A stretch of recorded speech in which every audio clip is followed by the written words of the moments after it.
And in the basement of that cabin is a princess. You're here to slay her. Wait, what? If you don't, it will be the end of the world. Now hold on a second. Don't you listen to him. What did I ever do to you? She will do everything in her power to stop you. Well, yeah. I don't want to die. She'll charm, and she'll lie, and she'll promise you the world. And if she has the chance, she will kill you 12 times over. Is he even listening to me? Don't forget, the fate of the world rests on your shoulders. You're not actually going to try and slay me or anything, right? Because I wouldn't if I were you. If you try, I'll kill you as many times as it takes. I'm sorry. I wish you didn't.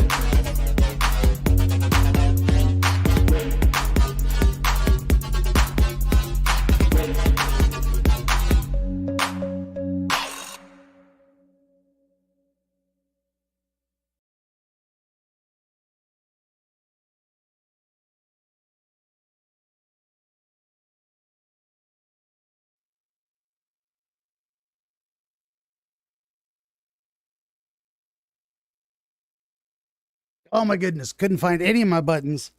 And I'm setting up things in the background that I thought I'd taken care of, but nope, completely forgot. Gotta get the chats lined up here. One moment, please.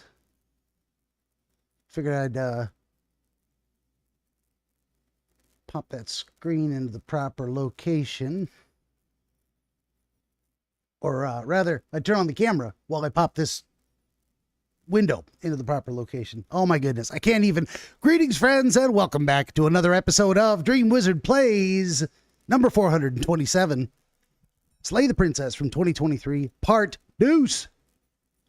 We're going back into it. I think it's gonna just jump. Oh no, it wasn't gonna jump straight in. I could have launched it after all. Yeah, I'm way behind on getting myself properly set up. I think we're ready. I think everything's ready. I think everything's finally ready. Let's play the game. Okay, and while we're doing that, would you kindly like, share, subscribe, tell your friends? Always need more viewers for the game streams, volunteer dreamers. Speaking of which, this episode of DreamWizard Plays brought to you by my other show, Dreamscapes, episode 166, Guides and Guardians. It's live on YouTube. The audio-only MP3 version can be found at benjaminthedreamwizard.com. What else are we doing here? I got to click through. There we go. Let's get that on the screen. Also brought to you by ABC, one of my 17 currently available works of historical dream literature. This is book 3, ABC book 3, Oniro Chronologia, volume 1. It is an anthology series, books 1, 2, and 3 of shorter works of historical dream literature that I wanted to be sure to include in my catalog. You can get that, of course, at benjaminthedreamwizard.com. Chop. And there will be a link on the page taking you straight to the Amazon page. Also, if you would head on over to, whoops, where is it? Let's turn these things off. benjaminthedreamwizard.locals.com. You can get your hands on this here, the Drama Queen, the custom cocktail for Slay the Princess. You can see mine is clear because I unfortunately bought a version of one of the ingredients that was clear. So it's just all clear. But you can get one that is the proper color. Oh shit, if we wait on the screen, crazy shit happens. I didn't know that. That's fun. All right, well, speaking of which, let's get this stuff off the screen and get into the game. And we'll find out what's going to happen next. To my knowledge, well, we have found 2 pieces of the princess to take to this mysterious being in a nowhere place. And we're going to see if we can find some more. So let's load a game. And I believe the game we are wanting to load was right here last night, the 24th, at just a hair over 8. Let's do it. You're on a path in the woods. Again? And at the end of that path is a cabin. Oh, shit. And in the basement of that cabin is a princess. really am so discombobulated. We didn't do the toast when I was going to. I got distracted by the game doing its thing. This game's messing with your head, messing with my head. If you have a beverage of your own at home and you'd like to raise a glass, let's do the toast. And then we'll get into the game. Here we go. Ein Prosit der Gemütlichkeit. Nostrovia. Kanpai. Salud. Cheers to you. And here's mud in your eye.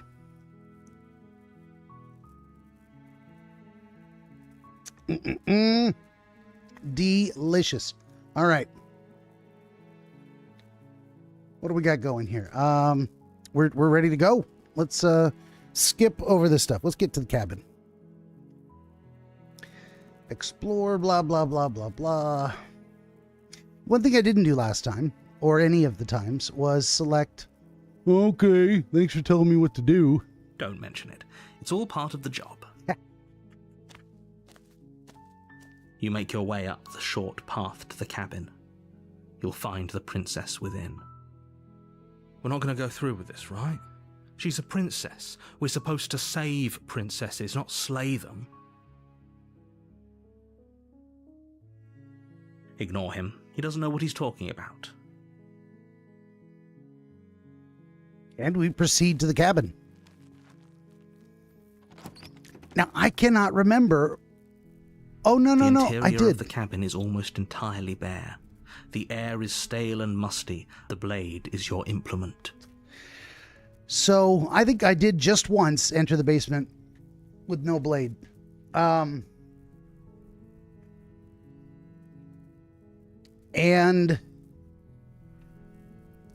there were some interesting dialogue choices I wanted to explore. Taking the blade in there. Let's continue down that path of taking the blade and see where that takes us. You take the blade from the table. And enter the basement. The door to the basement creaks open, revealing a staircase faintly illuminated by an unseen light in the room below. Her voice carries up the stairs. Who's there? She sounds dangerous. Don't let it fool you. Let's be cheerful this time. Hi. How you doing? Don't be a stranger. It's been so long since I've had any visitors. Come on down. You walk down the stairs and lock eyes with the princess. There's a heavy chain around her wrist, binding her to the far wall of the basement. She's so coldly beautiful. Is she really a threat to the world? Focus on the task at hand. And there you are. Are you here to kill me or something?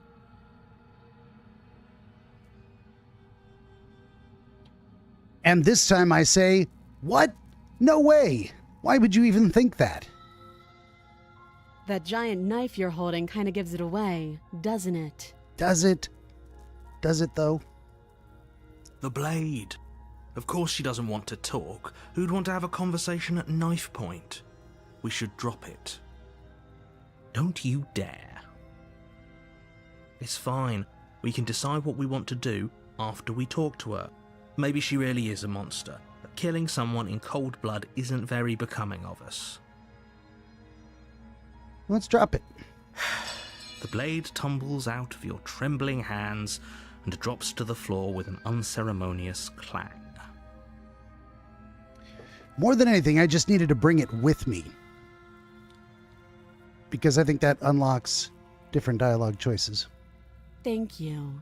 Maybe now we can just talk. Against your better judgment, you step forward to speak with the princess face to face, unarmed. We'll be fine. I don't know what you're hoping to accomplish here, but I can assure you there's no reasoning with her. Just make sure you don't forget about the blade on the floor. You're going to need it. So here we are. What an awkward start to a relationship.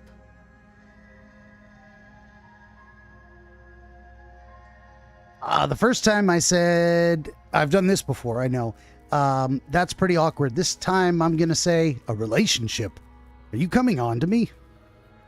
don't jump to any weird conclusions. Oh, here's the puppy. We're two people who have met each other. By definition, we have a relationship. There we go. Sit down, Butters. Okay. Well, she's rather distant. Of course, she is chained up in a basement.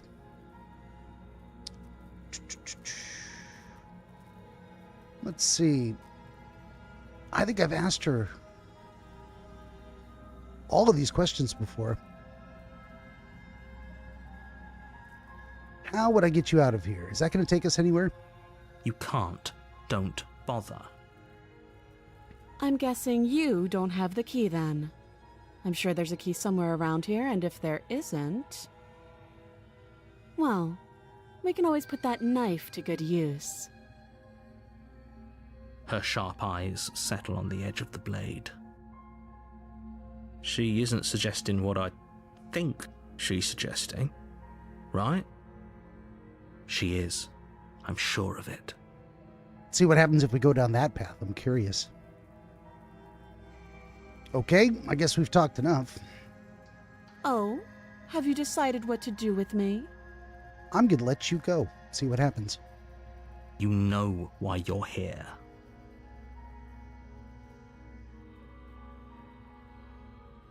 I'm getting you out of here, I say, beginning to examine the chains. Oh, you have to be kidding me. The narrator is not happy. You walk up to the chains binding the princess to the wall and give them a tug. They're large and heavy, far too solid for you to even imagine trying to break them apart. If you don't have the key, maybe you should go looking for it. I'm sure it's somewhere upstairs. I saw nothing upstairs but a table and a knife. But I wonder if I go back upstairs, will it be different? Doubtful.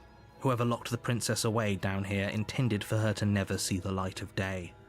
They wouldn't have just left the key to her chains somewhere in the cabin. Oh, they might have done. I don't know, but let's see.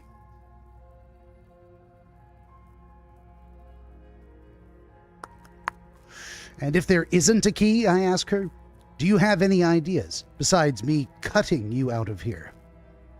That would be fine. I can lose an arm. Wow. She's just straight facts. She speaks with almost complete nonchalance. Indeed. No biggie. If we were stuck down here for long enough, I'm sure we'd be nonchalant about cutting our way out. Anything to finally be free. You attempt to make your way out of the basement, but the door at the top of the stairs slams shut. You hear the click of a lock sliding into place. Well, shit. Now we're locked in too. Someone else here? Let's try the door. You try the door, but it's locked from the outside. We did hear a lock click into You're place. here to slay the princess, and you won't leave until the task is done. I yell out, "Hey, let me out of here!" Your shouts and pleas are met with silence. I'll repeat myself once again. You're here to slay the princess, and you won't leave until the task is done. So, we are not going to find a key upstairs. You make your way back to the bottom of the stairs. This would have been so much easier if you'd simply slain her like you were supposed to. I did that once. Easier for whom? Asks the hero, indeed. Easier for everyone. I heard the door slam. They locked you down here too, didn't they? Yep. The knife. Pick it up and cut me out of here. Oh, I'll give it to you and you do it. You won't like what happens if you do that. Maybe I will. I'm gonna save the princess. Against your better judgment, Jesus! you place the blade against the princess's arm, just above the massive, unyielding chain. Are we sure we didn't want to cut lower? There's no putting it back together either way. You cut into her flesh. Wow. This is for real. The blade is sharp, and you make quick work of it. Before long, you're able to crack through bone, and she pulls the bleeding stub of her arm through the iron gauntlet. Oof. Just not even screaming, crying, nothing. Just staring blankly. She didn't so much as utter a sound. I'm saying. Free from her bindings, the princess turns to face you, her fierce gaze meeting your eye. How is she so composed after losing an arm? It's like she isn't even bothered by it. Thank you. Now let's get out of here. Damn. Let's approach the locked door, I suppose. No, we won't have any of that. The stakes are too high. You can't just let her escape into the world. No, I just can't let her escape into the world. Yona says, "Hey Ben, is the narrator kicking your nuts again today? He's a mean bastard. He's quite a character, I'll tell you that. He's definitely mean to the princess. He does not want her to live.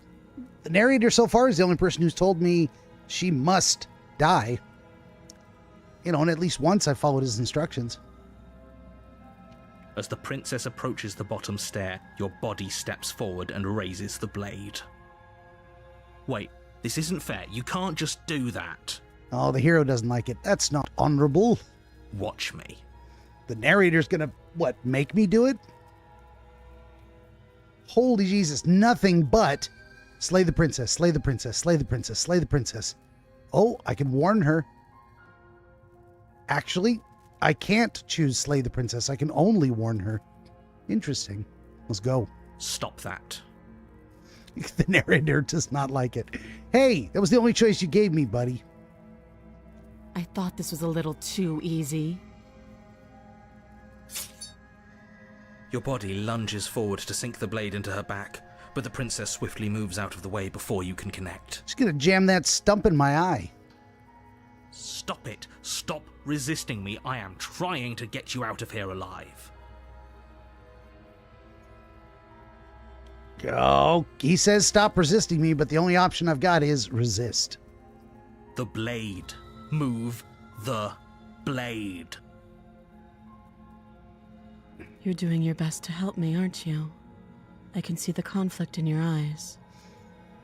Yona says, also, there are little things, like where the chain holding the princess is placed. Sometimes it's on her neck and sometimes it's on other places. Oh, to be honest, I haven't been paying attention. I thought it was on her wrist every time. But maybe it will be in other places in future encounters. This is certainly different. I mean, I'm hoping things are different if I follow different paths. I mean, they should be. So.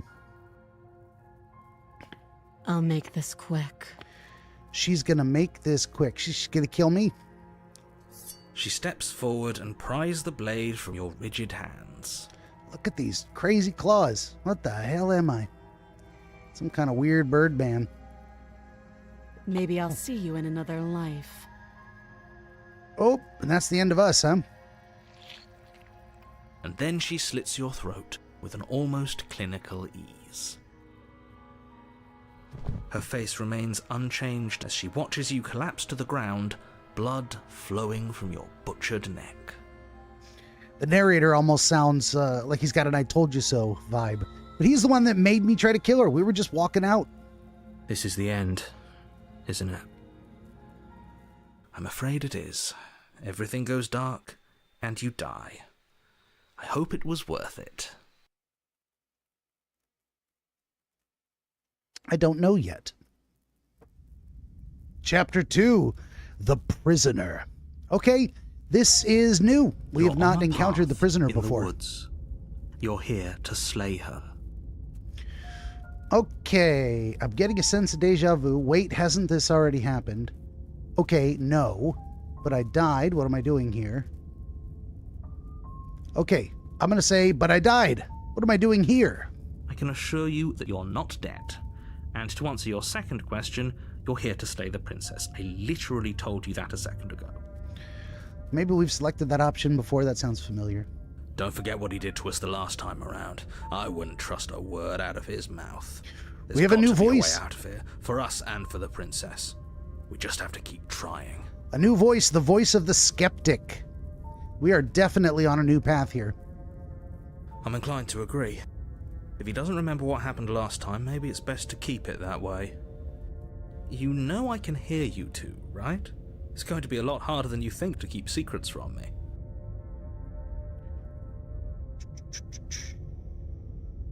Well, we don't need to ask him that question again. We've done that once before. Let's just proceed to the cabin, I guess. A warning, before you go any further. She will lie. Yes, don't believe a word she says. Just go in, take the knife, and do what you're supposed to. Wink. Skeptic winks, verbally. He gives me a verbal wink. Did you just say wink out loud? I think it's pretty funny that this game has a lot of the same comments I am making programmed into the game. Now, maybe they're low-hanging fruit comments. I'm not thinking very deeply or critically before I make them. They just pop out of my head. And then the characters in the game say it. No, I didn't. Wink. Come on, man. Just ignore this clown and focus on the princess. Is the skeptic a clown? Is that a clue? I don't know. It's an insult, but he chose a specific word. Makes me wonder sometimes. What am I supposed to be paying attention to? We proceed into the cabin.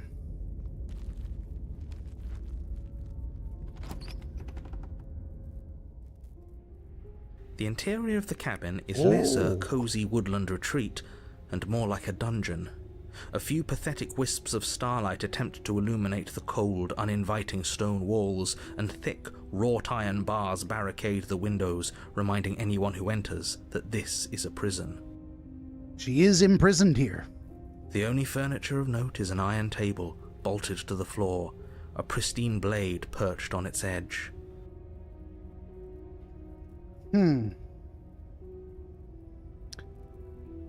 Do we take the blade with us again? The blade is your implement. You'll need it if you want to do this right.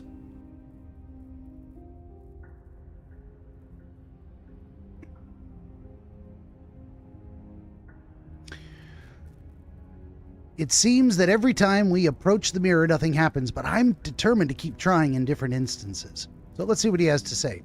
You didn't say anything about a mirror on the wall. He definitely did not. Does a mirror not count as furniture of note to you? Because it should. There isn't a mirror. There's a table, the blade sitting on the table, and the door to the basement. There's nothing else in here. There's definitely a mirror. There isn't. I think you know what we have to do. Yep. Especially since it's the voice of the skeptic. We are skeptical that we're being told the truth about the mirror.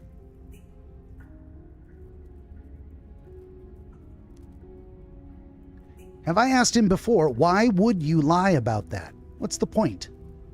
I'm going to ask him now. Exactly. Why would I lie about something so meaningless?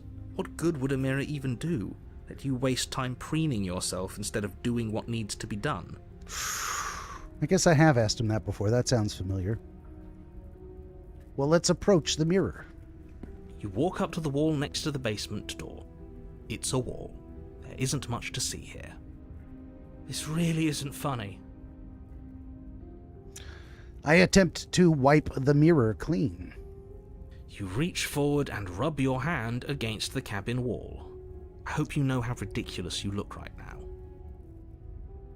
But it was there a second ago. It sure was. I saw it. And now it's gone. If he doesn't want us to know about it, it must be important. We should keep our eyes peeled. Maybe it'll be back. Okay, I'm going to take the blade with me this time. It seems like there's... Well, I don't know this for certain, but I'm getting the feeling that if you take the blade once, you got to take it the second time around as well.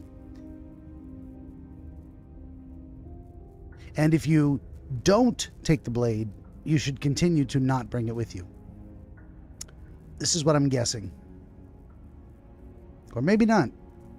I wonder if it's taking the blade and not taking the blade that kind of triggers different paths. I don't know what triggers the paths. I don't want to do... I don't want to do things like 100 times wrong to find the one combination. So at some point, I might be looking for clues on the interwebs.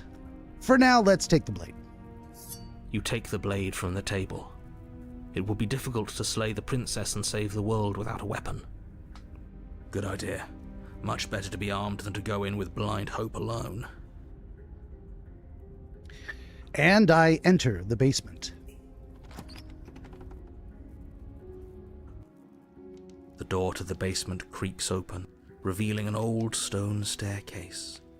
A few sputtering torches attempt to vaguely illuminate your path, dancing across glimmering patches of slimy moss on the stone steps.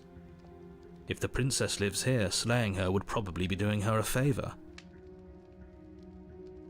He will say anything to convince me that that is what I definitely should be doing. Her voice, harsh but controlled, carries up the stairs. Is that a visitor I hear? Please, come downstairs. It's been a while since I've had company. So the other times, in Chapter 2, she has been fully aware of who I was and what happened to her beforehand. When we get down there, is she going to be stumpy? I wonder. Does she remember us? It doesn't sound like it, but I don't believe it.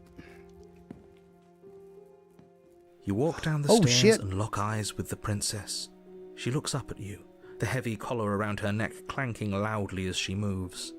The chains binding both her wrists to the far wall, joining the metallic chorus as she adjusts her hands in her lap. As you said, Yona, now she's got chains on both wrists and her neck. There is no cutting her out of this situation. That is not going to happen. Should we be worried about the one around her neck? Why would you be worried about her restraints? If anything, they'll make your job easier. Have you noticed the empty chain on the wall? Odd that in a place where everything seems to serve a distinct purpose, there would be something so obviously useless. Is it, though? Is it useless? What an interesting development. Why don't you have a seat? The two of us should chat before you bury that thing in my heart.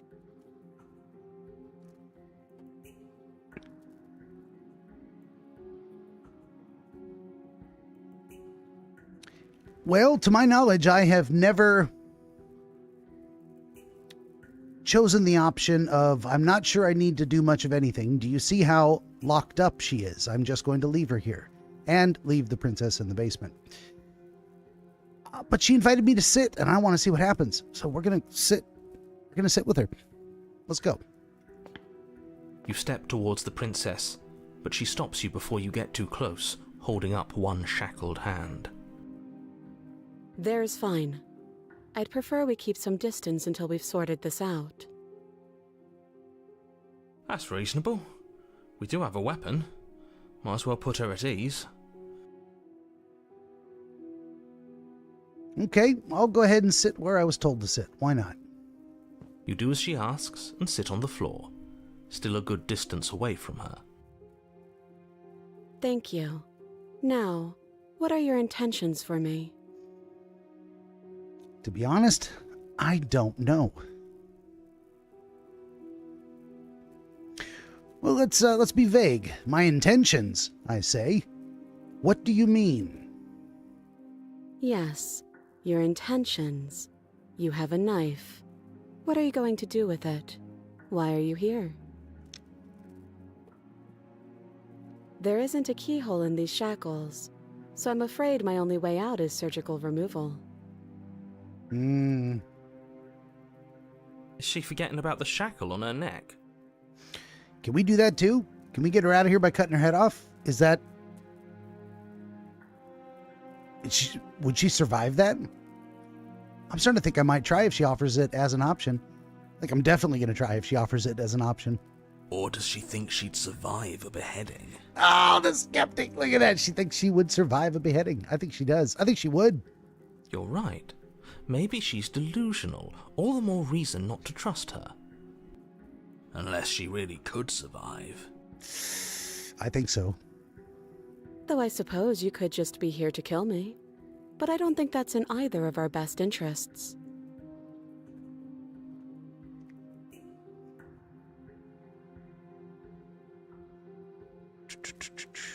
I'm going to be straight up with her and say, I've been here before. Am I the only one who remembers that? Oh, are we acknowledging that? I thought we weren't going to give away the game. But yeah, I remember. Okay, she remembers. First you make a comment about having been here before, and now this. As much as I would like to remain in denial, it's no use. This has complicated things. Let's get complicated. I like it. It's complicated things how, exactly? That's my question. Ideally, this was supposed to be one and done. You go to the cabin, you heroically slay the princess, and in the process you save the entire world from being damned to oblivion. The situation right now, where you're getting a second shot at things, is a contingency. Contingency? A contingency for what? For you failing, obviously.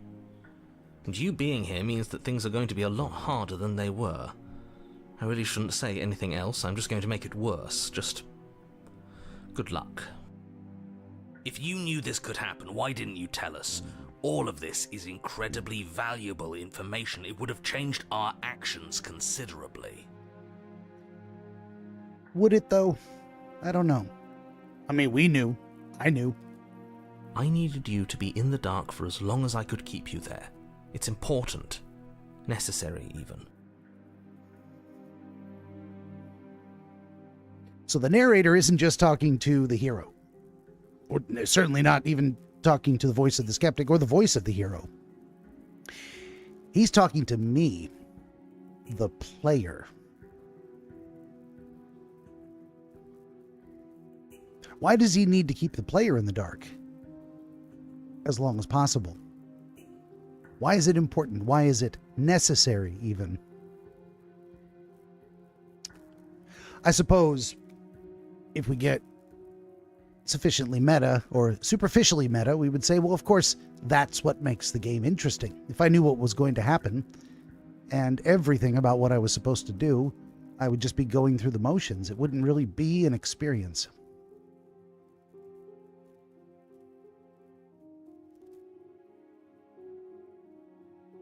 Well, let's see what happens. And maybe I wanted to be the first version of me that you met. I didn't want to be confronted by the alternative. As soon as we said, I've died and come back, he should have been like, well, shit. Why lie to me about it? Obviously, I know I've been here before. That's pathetic. A little bit. A little bit. I never said I wasn't. He owns it. I get it. It would be pretty upsetting, wouldn't it? To know that you might not be the first version of yourself. At least we can remember what happened before. Seems like we should count ourselves lucky for that. Exactly, he gets it. You're lucky, so don't waste that luck by messing it up again. Alright? Moving on. Why is it important for us to be ignorant? How is it ever helpful to be in the dark?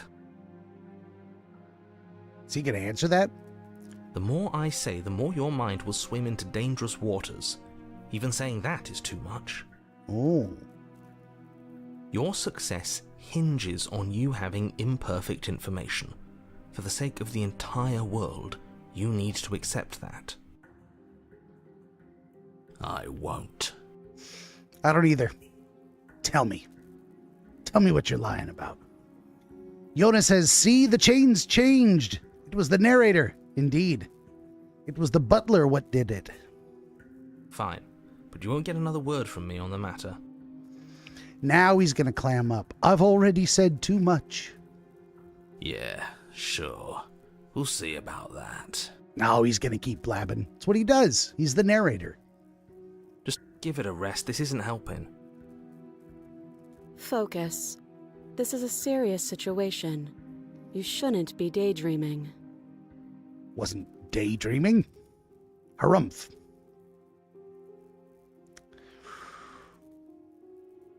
Well, let's ask her directly. What happened after I died last time? Nothing happened. You died. I went upstairs. I couldn't leave. I found myself in a new place in chains again. More of them. Yep, if one was insufficiently secure, 3 ought to do the job, especially one around her neck, which complicates the cutting. Or does it? And now you're back. Is that really all she knows? It's not like we have much of a clue about how things work. And she's probably even more in the dark than we are. Not so sure about that. You're looking at me like I might be hiding something. I'm not. I don't believe you. I guess it's possible she really doesn't know anything. Maybe both of us are stuck in this loop without any idea why or how. I'm inclined to listen to the voice of the skeptic. He seems to think, well, we know the incomplete being in the nowhere place, at least if we believe she's being honest with us, also has no information outside of what we bring to her from experience. It's possible this version of the princess doesn't know what's going on either. Fair enough, fair enough.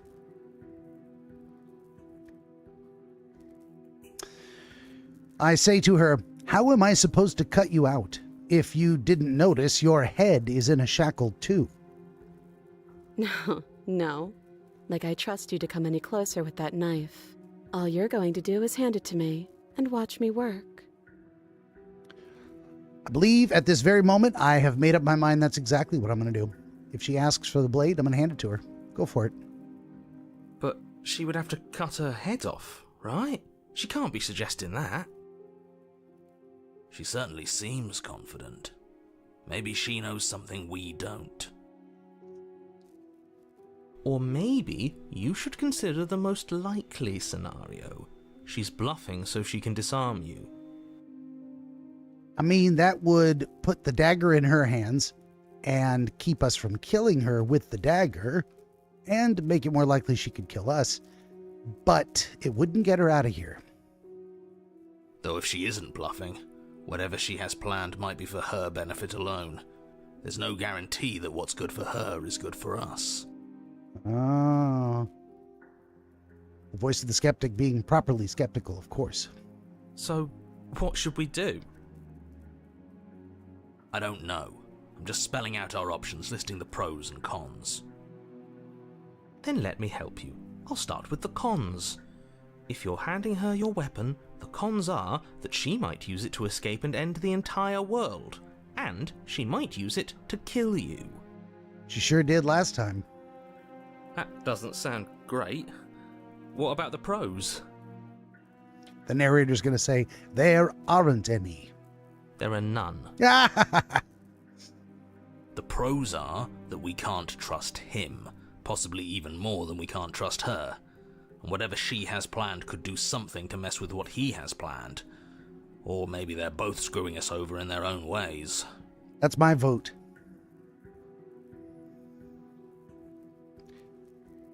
I look at the wall to her right, to her left, to my right, and say, that other chain on the wall, who is it for?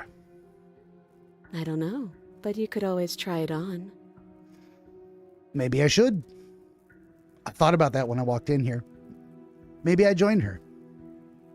Maybe it'll fit. Look at that face.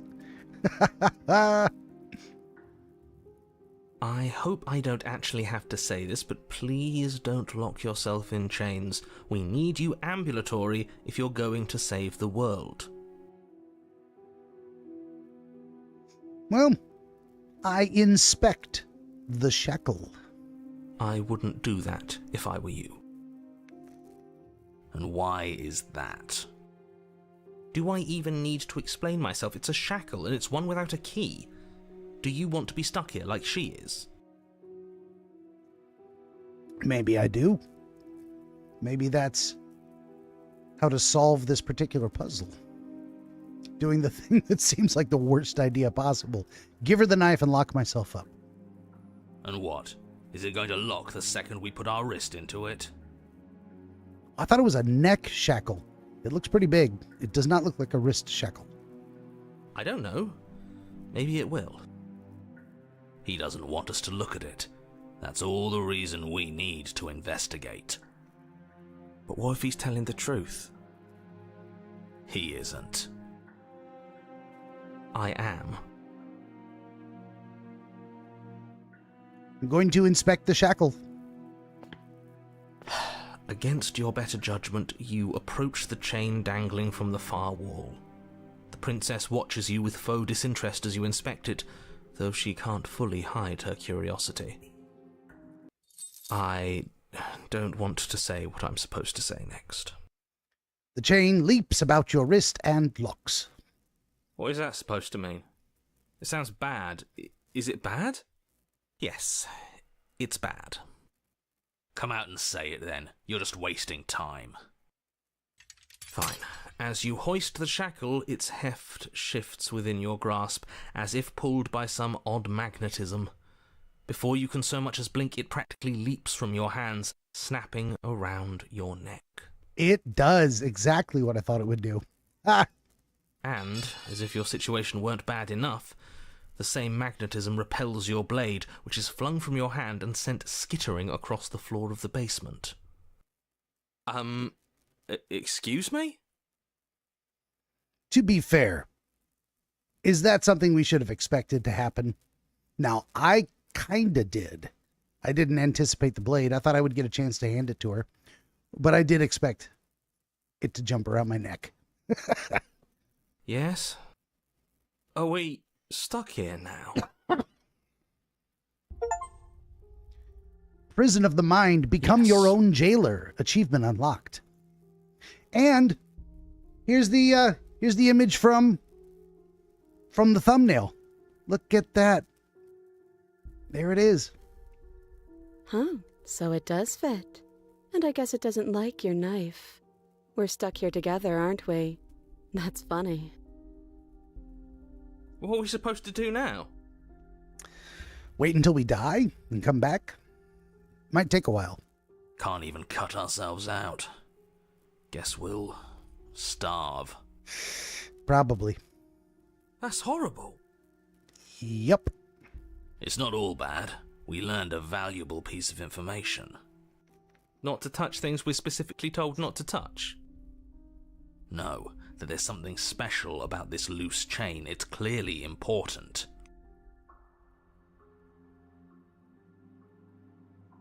Well, I turn to the princess and say, so, we're both stuck here. Yep.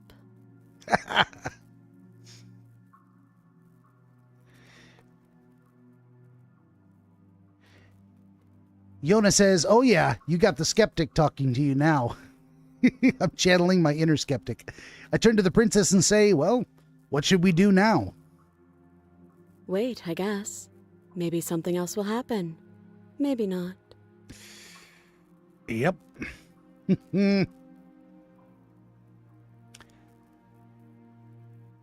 I ask her directly, did you know that this was going to happen to me? No. I don't know if I believe her. But I choose to believe her. Not one for small talk, are you, princess? Nope. She has been much more chatty in prior incarnations. That's rude. And so we wait in silence. You and the princess wait in silence, though neither of you knows what you're waiting for. But you're waiting for something. You're waiting for anything. Yeah. I mean, if we just sit here for an extended period of time, that's not going to be very entertaining. This is so boring. I'm saying. There must be something we can do to get out of here. There must be something we're missing. But there isn't. Time passes. It passes and passes and passes. and the basement of the cabin remains much the same. It is cold and silent. At least the world is safe. Is it, though? It isn't. You're stuck. Too far away from both the princess and your blade to do much of anything. How is the world not safe if she stays here? Still wondering about that question. But she's not ending anything. She's just sitting there. Right? Her very existence is a threat. It harms everything around it. She kind of radiates destruction, huh? How exactly does that work? Tell us. It just does. Oh, cop out. Cop out. But your line of questioning is interrupted by the passage of even more time. And after that, even more time passes again. And let me guess, the cabin remains the same. If time is passing, the cabin can't be the same. Even if the differences are small, they have to exist. That's just how things work. Yona, because he said so. Suppose you're indeed. correct. Things are changing. The differences are small at first, a bit of weathering here, a bit of erosion there, but then they get larger and larger.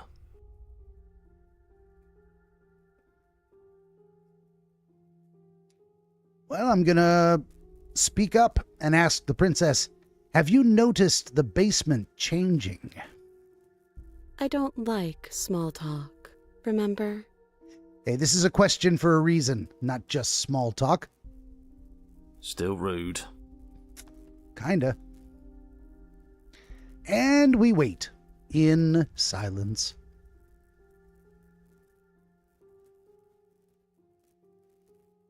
You continue to wait in silence, and the cabin continues to change.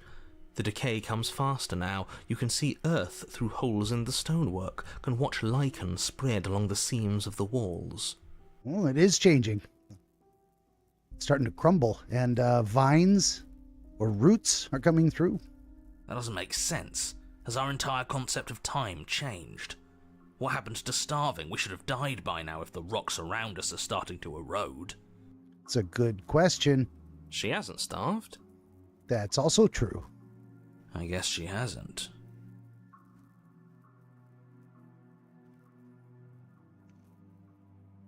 Even more silent time passes as you watch roots push themselves through the increasingly porous walls of the basement.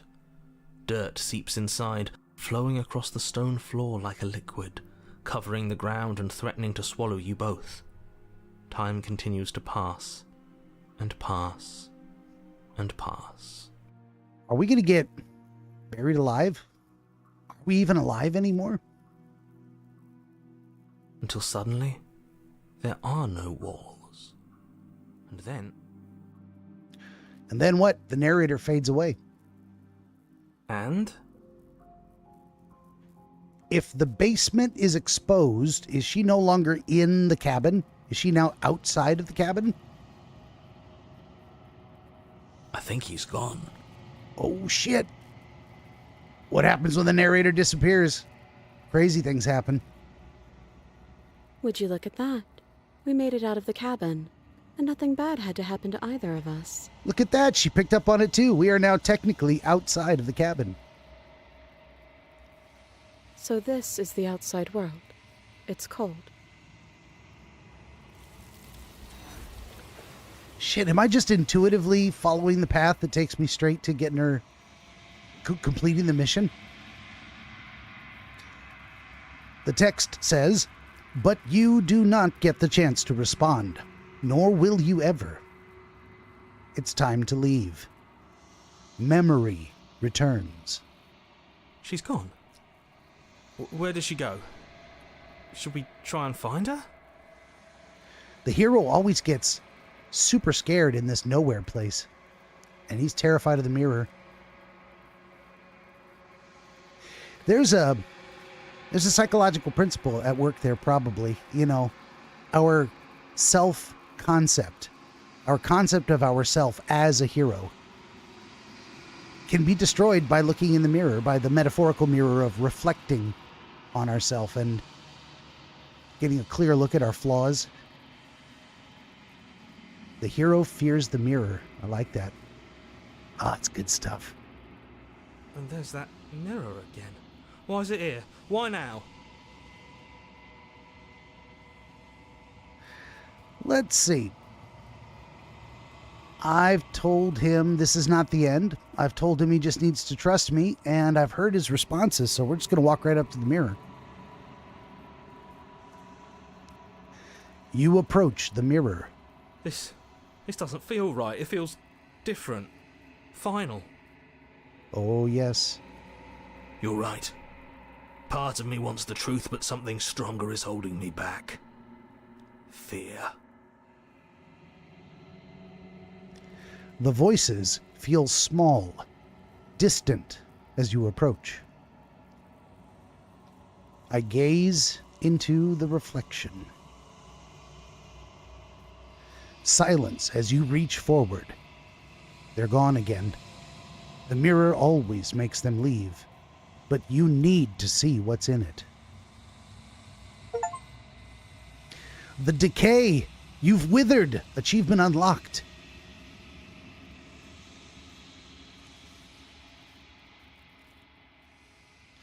You find yourself in the long quiet once again. And we proceed to the cabin.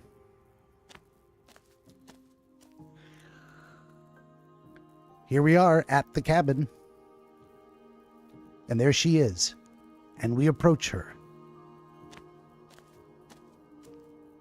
I am a growing chorus of contradiction. A mass of tides ebbing and flowing all at once in more directions than my attention can bear to hold. To look at any one is to shift them all into something new, and to look away is to reshape them yet again. All of me is changing, and yet the rest of me is still the same.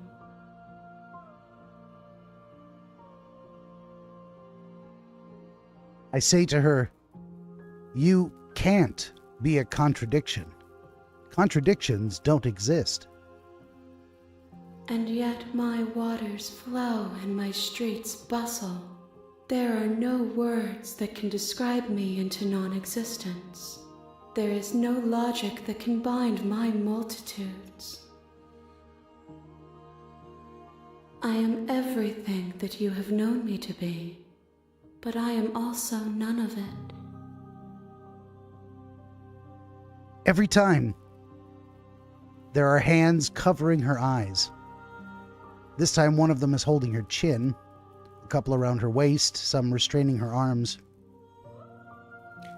but always covering her eyes.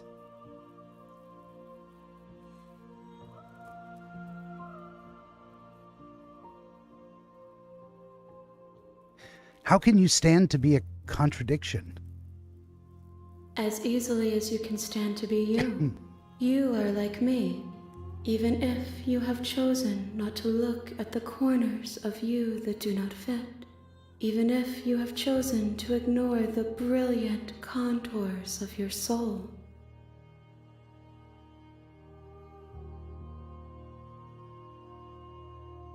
I say to the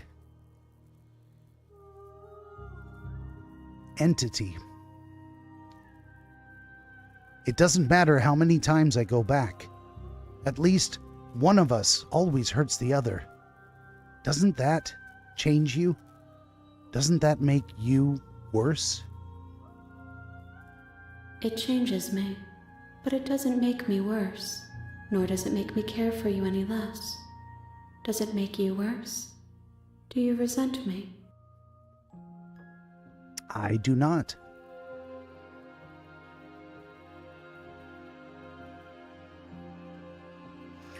We've got some options here, and I think we're only allowed to answer one. I can say, if anything, it makes me like you more. I don't know what to say about what that says about me. Or, no, not really. It all seems so distant as soon as I'm near you. I can say, I have no opinion one way or the other. I can tell her I just want it all to stop. I can also tell her, yes, you're torturing me, and I hate it. I think I hate you. I'm going to tell her no. If anything, it makes me like you more. It says that your heart is gentle, that even in the darkness you are guided by compassion.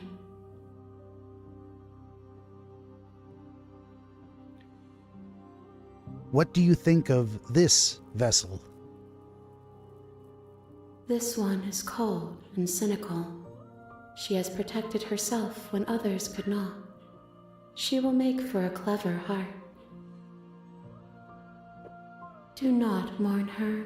She doesn't need to be protected any longer.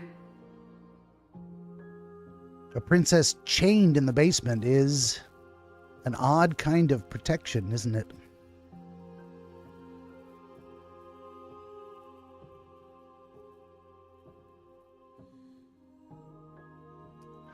We've got some options here.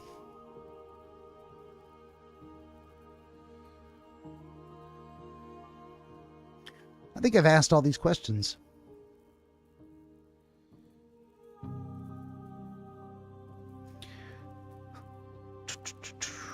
I'm going to ask, have you figured out what you'll want when we've finished? The desires of my multitude thrive in endless competition with themselves, but none of them rise above their dance to influence me. I yearn for what I have always yearned for, my awakening. Other desires shrink in the light of self-knowledge. Let's go through some of these. She may have different answers now. I say to her, I'm still planning to kill you once we're done with this. If that remains your choice when all is said and done, then you may try. I will regret destroying you if that is what we come to. I don't know if that was the same answer she gave me last time or not.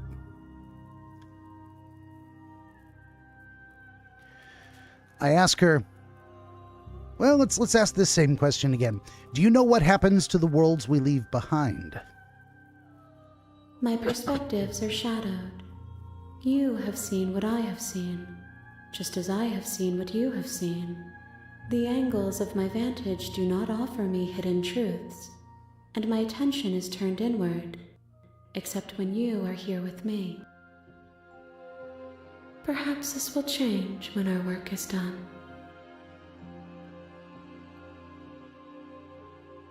Do you still not care what I bring you next? I care about your gifts, but I have no preferences. You have your responsibilities, and I have mine. Are we supposed to kill this enlightened being? This dawning self-reflection at the very, very end? Is that the choice? And what happens if we don't? Ooh. So you don't have any preferences on how you'd like to change or grow? The tides do not dictate where they are pulled. A river does not dictate its outlets. Be like water, my friend. My gift to you is to let you choose your path, and my task is to contemplate the gifts you bring me. How many more vessels do I need to bring you? We will know when we near our destination.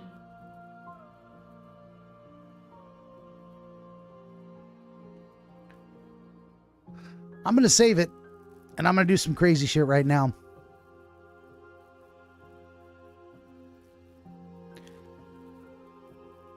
I'm going to attack the entity and see what happens. Your will cuts across the entity in front of you, but nothing happens. My roots burrow in an ocean beyond your sight. We cannot harm each other as we are now. I attempt to destroy my own body. You raise your will to end your life, but but as it buries into the space your body should be, you feel nothing at all. One of the many hands in front of you reaches forward and gently touches the side of your face. There's nowhere for you to be but here. Well, we found out what happens if we click those options. I tell the entity, I'm ready to go back. I will be here when it is time for us to meet again. Everything goes dark, and you die. A guarded vessel bring the prisoner to her. Achievement unlocked. You're on a path in the woods, and at the end of that path is a cabin. And in the basement of that cabin is a princess. That just said Chapter 1, The Hero and the Princess. That looked to my eyes, that composition of letters on the screen, like I'd never seen it before. I can't tell you if that's true or not, but maybe as a result of having completed a certain number of these revolutions. You're here to slay her. Okay, and we've gone through all of these list of things.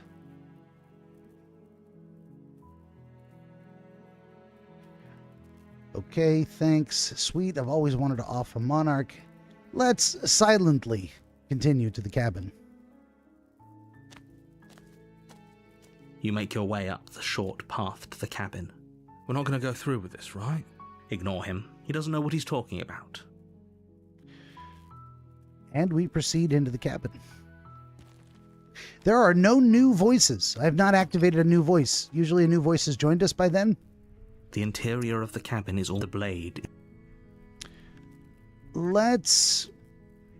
So I think I went in with the dagger once, and then not, and then I did.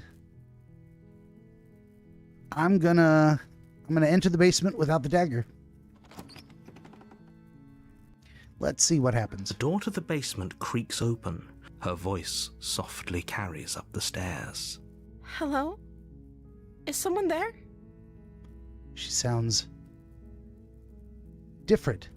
This is her timid, frightened voice. It's hypnotizing. It's the kind of voice you only have to hear once to remember it for the rest of your life. Don't let it fool you. It's all part of the manipulation. You're playing a dangerous game by coming here unarmed. Oh, I know. I know. Let's go full-on hero mode. I'm here to save you. How many times do I have to tell you how dangerous letting her out of here would be before it finally sinks in? Wait, really? You're here to rescue me? I was starting to think I'd be stuck down here forever. Come downstairs. I want to see the face of my rescuer. You walk down the stairs and lock eyes with the princess. There's a heavy chain around her wrist, binding her to the far wall of the basement. She's beautiful. How could someone like this be a threat to anyone? I am begging you to stay focused. There's a lot riding on you here. Hi.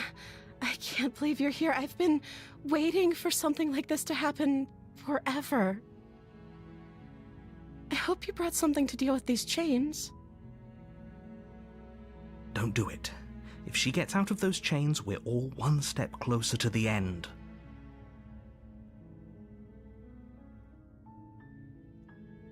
Say, hold on, let's talk a bit first. Okay.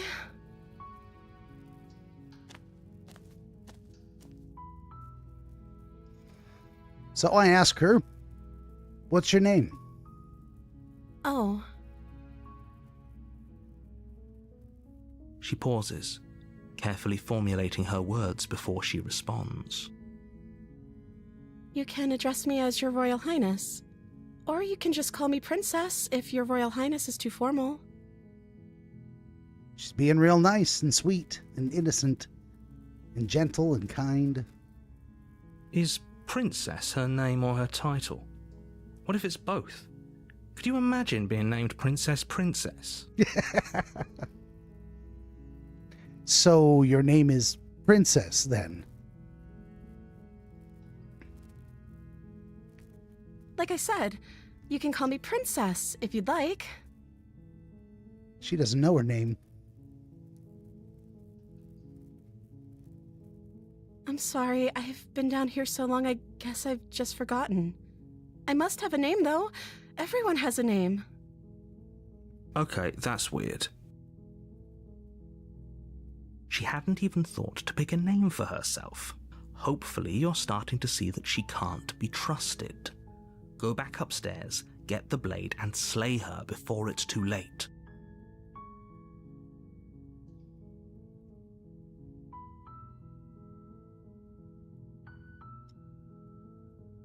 I say to her, if I'm the first person you've seen in a while, what have you been eating or drinking? I don't see what that has to do with anything.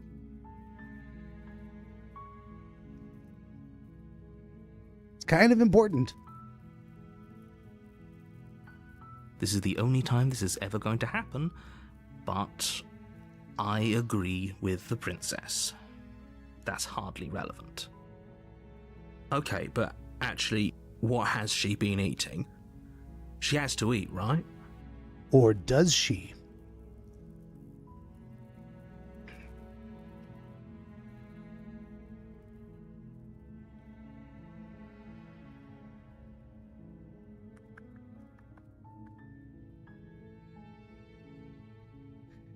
I say to her, I can't believe they've been keeping you down here like this. I'm going to get you out of here, I say, examining the chains. You're only making this more difficult. Oh, I certainly am. Thank you. Thank you. You're making a huge mistake. No, you're doing the right thing. You walk up to the chains binding the princess to the wall and give them a tug. They're large and heavy, far too solid for you to even imagine trying to break them apart. I'm guessing you don't have the key? Nope. Maybe it's somewhere upstairs. Doubtful. Whoever locked the princess away down here intended for her to never see the light of day. They wouldn't have just left the key to her chains somewhere in the cabin. And if there isn't a key, do you have any other ideas? Maybe there's some way to break the chains? Or if that doesn't work, I guess we can always cut me out of them. She offers the suggestion with almost complete nonchalance. If we were stuck down here long enough, I'm sure we'd be nonchalant about cutting our way out if it meant we could finally be free. You attempt to make your way out of the basement, but the door at the top of the stairs slams shut. You hear the click of a lock sliding into place. And once again, we're locked in. Is someone else here? Well, let's just return to the bottom of the stairs. You make your way to the bottom of the stairs. This would have been so much easier if you'd just taken the blade like you were supposed to. Easier for whom? Easier for everyone. Look at the mess you're in. I heard the door slam. They locked you down here too, didn't they? There's a slight panic rising in the princess's voice. A lot of these lines of dialogue are the same. They're just delivered in a different tone. Very interesting. If I could just get out of these chains, I know we could force our way out of here together.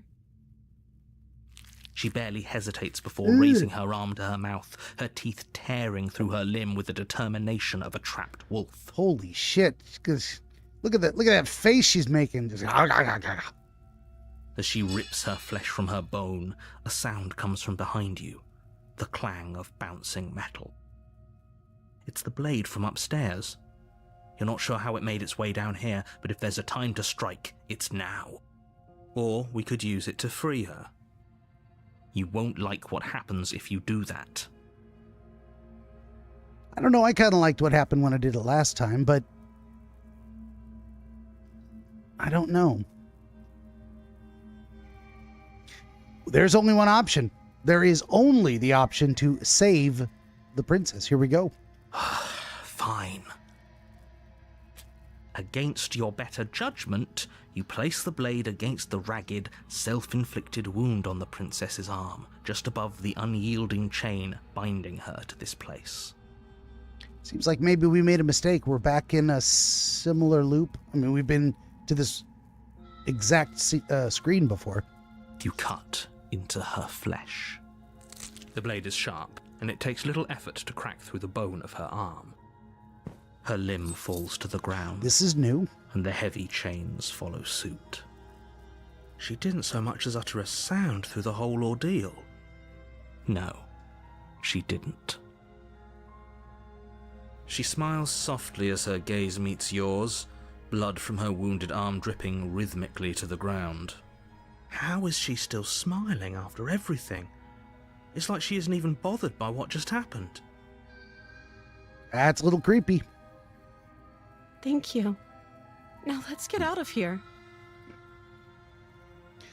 And we approach the locked door together. No, we won't have any of that. The stakes are too high. You can't just let her escape into the world. As the princess Wait, Ruh-roh. This isn't... Watch me. What are you doing? Okay, this time she's, she has a very different demeanor. I mean, we were very nice to her, and we said only that we were going to rescue her, and we sat and talked to her, and now let's see what happens. Oh, shit. The only option we've got is slay the princess. No. They're all open. I can slay. Or I can try to warn her. I warned her last time. So let's slay her this time and see what happens. Okay, there's no going back now. I'm with you to the end. You bring the blade down to strike at the princess's heart. But she's fast. She ducks to the floor, your blade narrowly grazing her backside. Slaying her won't be easy now that she's free. We could have gotten out of here together. Were you just lying to me this whole time? Damn, I think I screwed up. I should have warned her. I don't know what's come over you, but if I have to kill you, then I'll kill you. Do you think I need both of my arms to do that? Probably not. She pounces on you with the same animal ferocity she used to tear through her arm. But you have a weapon. You raise the blade, digging it under her ribs, aiming directly for the heart. It's not enough to stop her. You feel her claws in your throat, then her teeth, somehow sharp enough to pull apart your flesh and sinew with ease. Yeah, now she's got sharp teeth and claws too. You collapse to the floor, your body unresponsive as your blood pools on the ground beneath you. She stares down at your ravaged form, eyes shining in the darkness, dress stained in red as her blood and yours both seep into the fabric. If we're lucky, the wound you managed to inflict will be enough to at least delay her escape from this place. If we're very lucky, it will kill her before she can reach the outside world. It can't just end like this, right? As much as I'd prefer for things to have gone differently, I can't deny the reality of what's happened. I'm sorry, but it's over. Everything goes dark, and you die. I should have saved it right before I made that decision. Or not. Let's see. Chapter 2, The Witch. Oh shit, we're moving forward. Something happened. You're on a path in the woods, and at the end of that path is a cabin. You're here to slay her. Okay. all of these answers.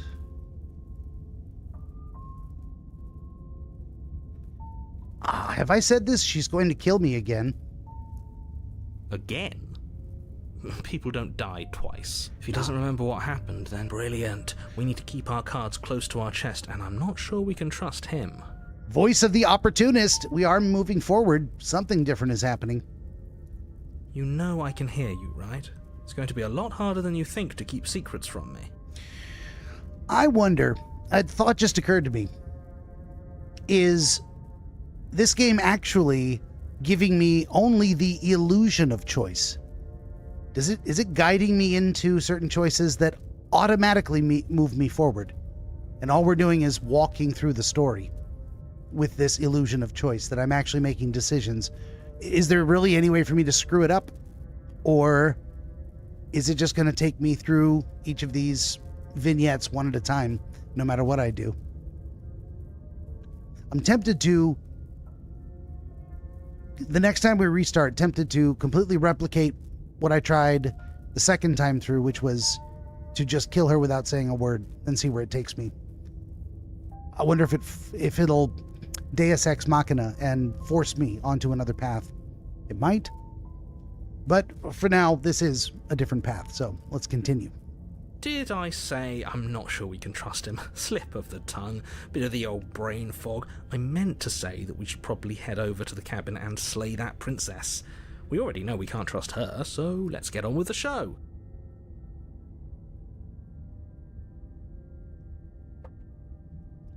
And we proceed to the cabin. A warning. Before she will lie, don't worry. You can trust us to get the job done. Says the voice of the opportunist. Not at all deceitful and slimy. So maybe we triggered the voice of the opportunist by being given the opportunity to betray her. We had her fooled into thinking she was safe and we were helping her. And then we chose, literally, to stab her in the back. An opportunistic choice, triggering the voice of the opportunist. Still have no idea what's going on here. And we proceed to the cabin.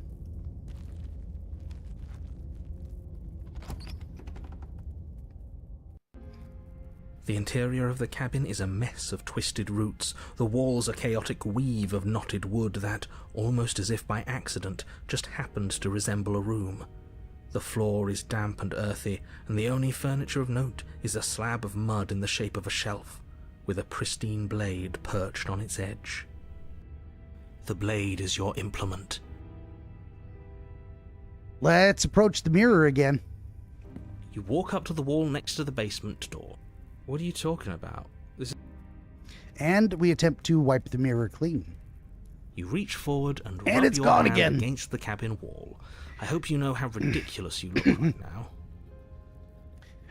All right, we're going to enter the basement again without a dagger. Because that's what we did last time. We're going to be consistent. But first, it is time for a 10-minute break. I got to get up, stretch my legs, go to the bathroom. So, we're going to save it right now. And leave it on this pause screen, I suppose. And I'm going to duck out for about 10 minutes. I'll be right back and we will continue. So, hang in there. Benjamin the DreamWizard wants to help you pierce the veil of night and shine the light of understanding upon the mystery of dreams. Every episode of his Dreamscapes program features real dreamers gifted with rare insight into their nocturnal visions. New Dreamscapes episodes appear every week on YouTube, Rumble, Odyssey, and other video hosting platforms, as well as free audiobooks exploring the psychological principles which inform our dream experience, and much, much more. To join the Wizard as a guest, reach out across more than a dozen social media platforms and through the contact page at benjaminthedreamwizard.com, where you will also find the Wizard's growing catalog of historical dream literature available on Amazon, documenting the wisdom and wonder of exploration into the world of dreams over the past 2,000 years. That's Benjamin the Dream Wizard on YouTube and at benjaminthedreamwizard.com.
in the basement of that cabin is a princess.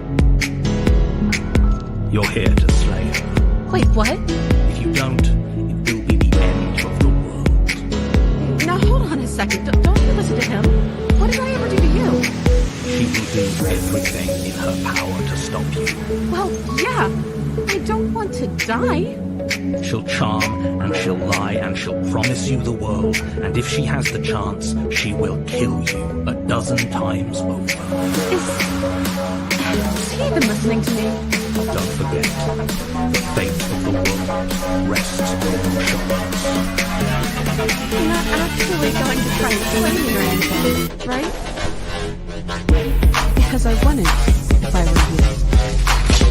If you try, I'll kill you. As many times as it takes.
Okay.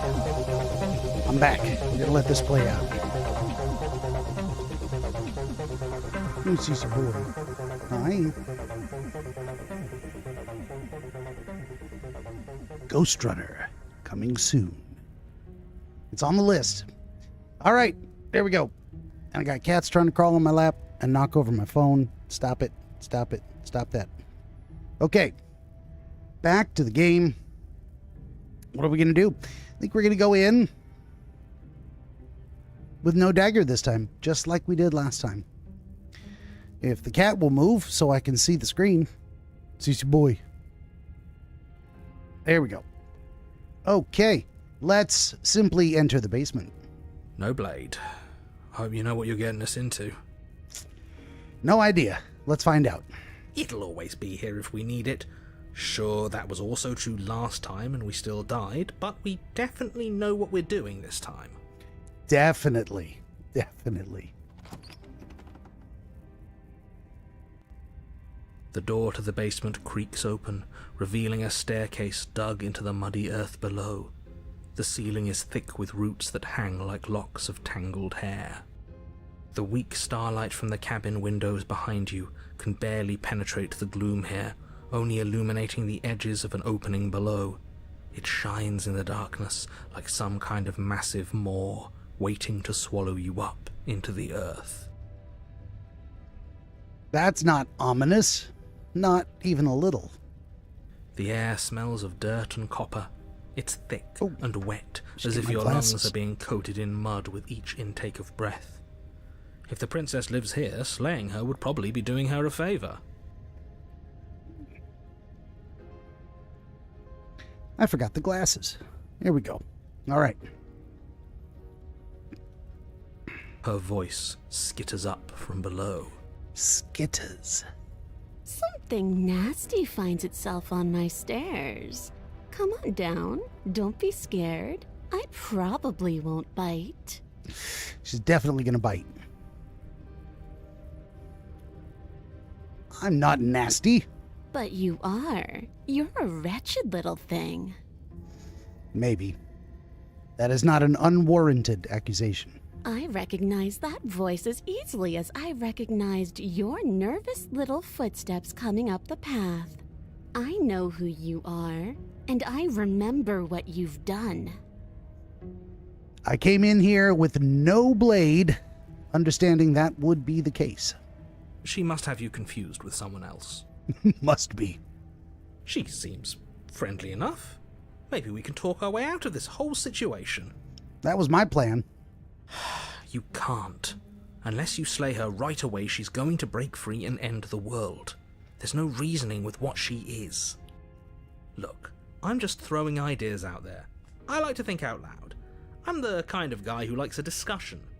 Don't we want to hear what everyone has to say before making any big decisions? Do you want to hear what everyone has to say? Or do you just want to hear yourself talk? You need to stop lingering. Your task is to slay the princess, not endlessly debate about what to do with the princess. Fine, fine. You're the boss. Thank you. Oh, shit. You descend the basement steps, entering the dark room below. She's feral. You can just make out the shape of the princess in the gloom. She's huddled against the far wall, her eyes bright and glaring from amid the thick roots. And there you are, once again seeming to offer a helping hand while likely hiding the other behind your back. Fine, I'll play along for now. What do you want? You made a comment back in the woods about having been here before.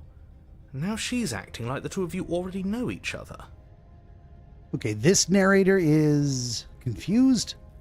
What's going on? Oh, no. You've already been here, haven't you? There, he's catching on. That's pretty sharp. How'd you figure that one out? Call it deductive reasoning. Well, you seem to be great at it. He's not just an opportunist, he's a kiss-ass. So, you really don't remember us, do you? No, I don't. But you and the princess clearly have a shared reality, even if I'm not a part of it. I won't waste time fighting you on something that's clearly true. I'm just glad we could put all this behind us. Is it all behind us? Just focus on the task at hand. I don't care if you've been here before, and I don't care if you think you'll go somewhere else after this.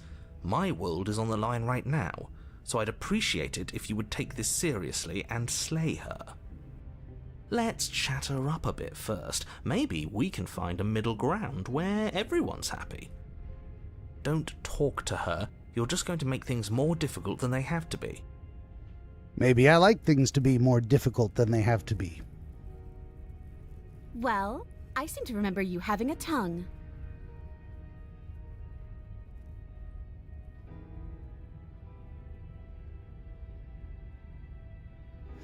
Let's see. I can apologize. She won't like it.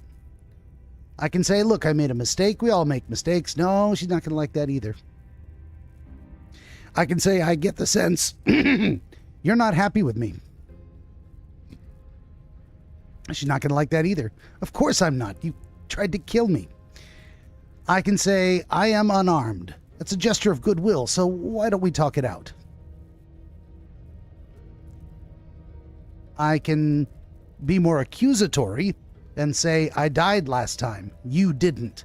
If anyone here shouldn't be trusted, it's you. I could try to say, look, I know, things got messy last time, but I think there's something bigger than both of us at work. We should team up.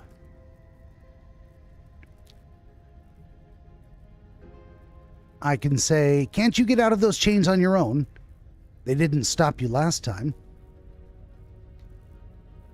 I could say, why do I have the nagging feeling you're going to stab me in the back if I help you out of here? Or I can say, I don't trust you, not enough to free you, and definitely not enough to get close to you. I'm leaving. Goodbye. And leave. I want to go with, look, I know things got messy, but there's something bigger than both of us going on here. We should team up. Let's see what she says. I suppose you didn't come into my hovel of your own accord, did you? All right. I suppose I could team up. I need a way out after all, and unfortunately you're the only one I have. Seems to me like she's offering a mutually beneficial arrangement. We should take it. Do you know what the word mutually means? Because it sounds to me like she's offering an arrangement that benefits her and her alone.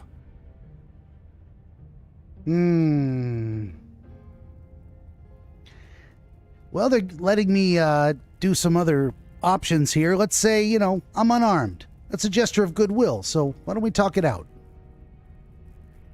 You came to me with empty hands last time, too. But that didn't mean you hadn't been plotting something nasty all along. What you did showed me as much. I mean, she's got a point.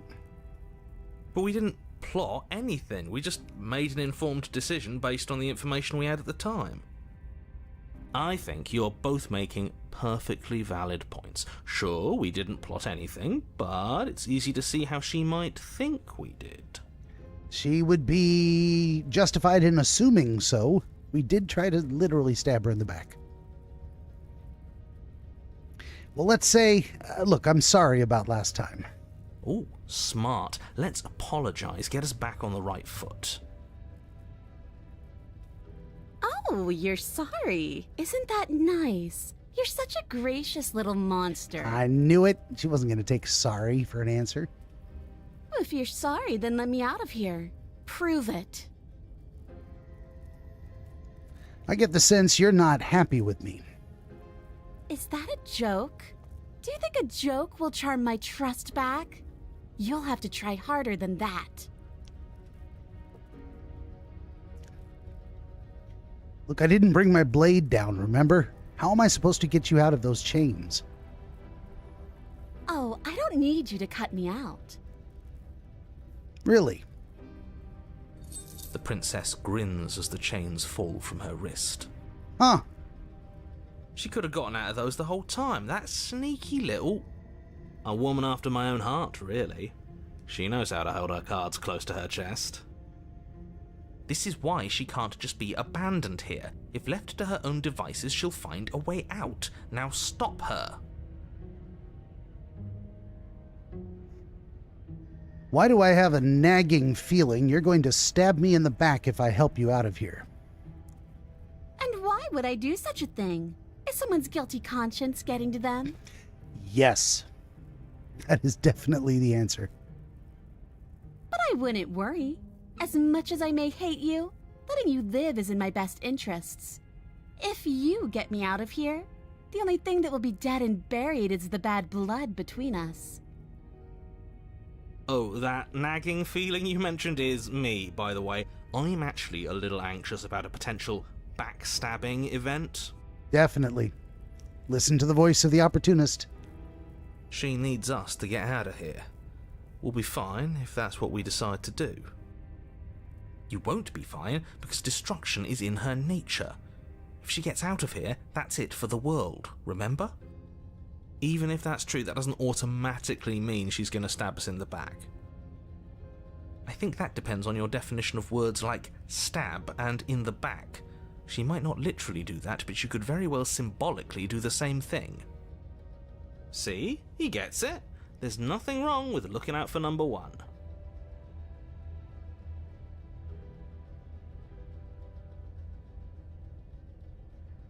Okay. Let's save it. I'm going to try something I haven't tried yet before. I'm going to tell her I don't trust you. Not enough to free you, and definitely not enough to get close to you. I'm leaving. Goodbye. And leave her in the basement.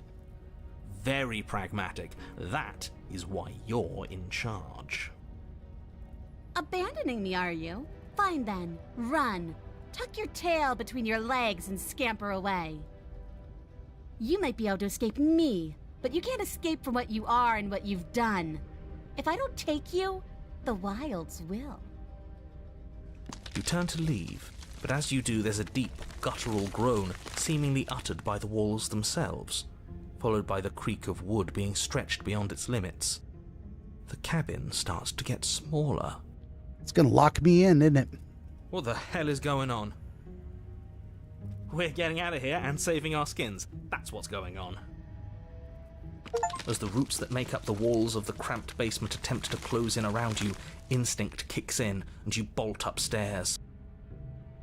The steps are uneven and lively, creaking as they expand out of the dirt floor, the stairway growing smaller and smaller as you dart up towards the light. You manage to squeeze through the door just as the entrance seals itself shut behind you. The cabin is smaller than it was before, and it's getting even smaller and smaller. Get out of the cabin. That's fine. We'll just leave. I'm sure you'd like to do that. But unfortunately, there is no longer a front door. Oh no. The roots have already closed over the only possible exit. What little light peeks through the holes that were once windows is growing weaker as the cabin continues to close in on itself. Well, I just unlocked an achievement for leaving a shady character behind. Okay, hopefully this is what I was supposed to do. Shit. What do we do? As your mind races for an answer, you hear the princess's voice crackle up the stairs. Do you hear that, you loathsome thing? Those are the roots of the wild, and they're coming to choke the breath from your lungs and squeeze the life out of you. She is very happy about that. I shout back, "What about you? They'll crush you just as easily as they'll crush me." As long as you suffer while you die, I'll gladly suffer with you. Especially if I get to hear it happen. Not at all, vindictive, right? This doesn't help anyone. I can't believe she'd kill us both just to spite me. See? This is exactly why you were tasked to slay her, and why you shouldn't have left her in the basement. She's an antisocial monster who'll gladly burn the whole world for her satisfaction. The roots grow ever closer. We know. We can see them. I shout back down to the princess, "Make them stop! You can make them stop, right?" I could, but as I already made it so clear, I don't want to. You feel something against your back. A thick root pushing its way into the cabin. An unstoppable, unyielding wall of bark. You're running out of time. Shit. What do we do? What do we do?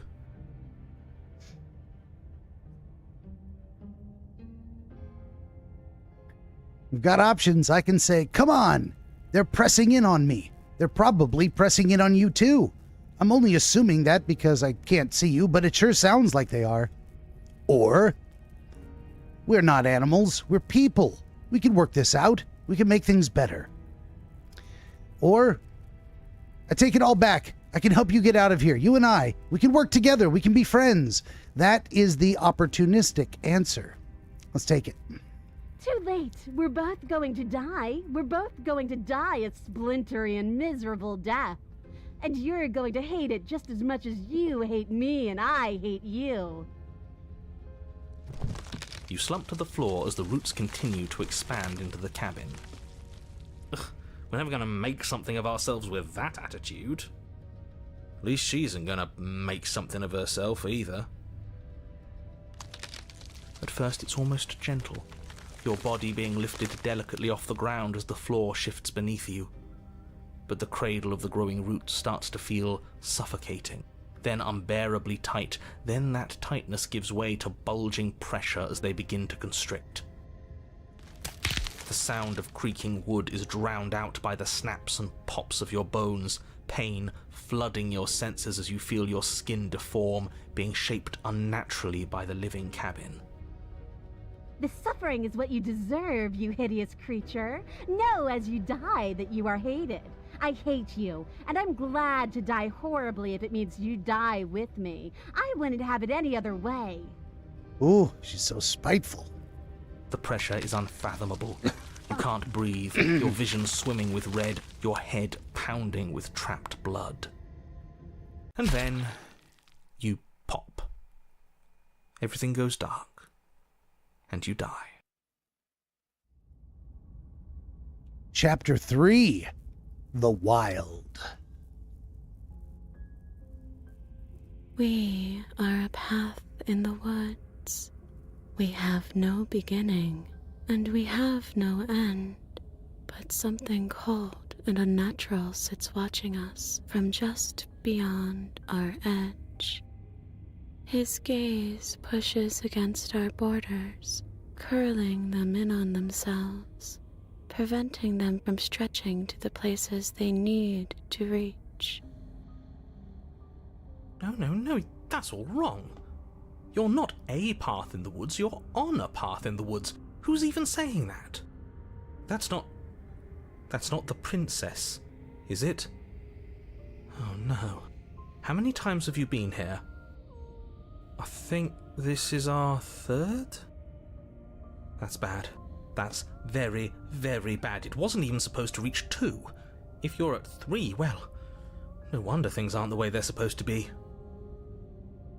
Let's get our facts straight. What happened last time? What could you have possibly done for things to be like this?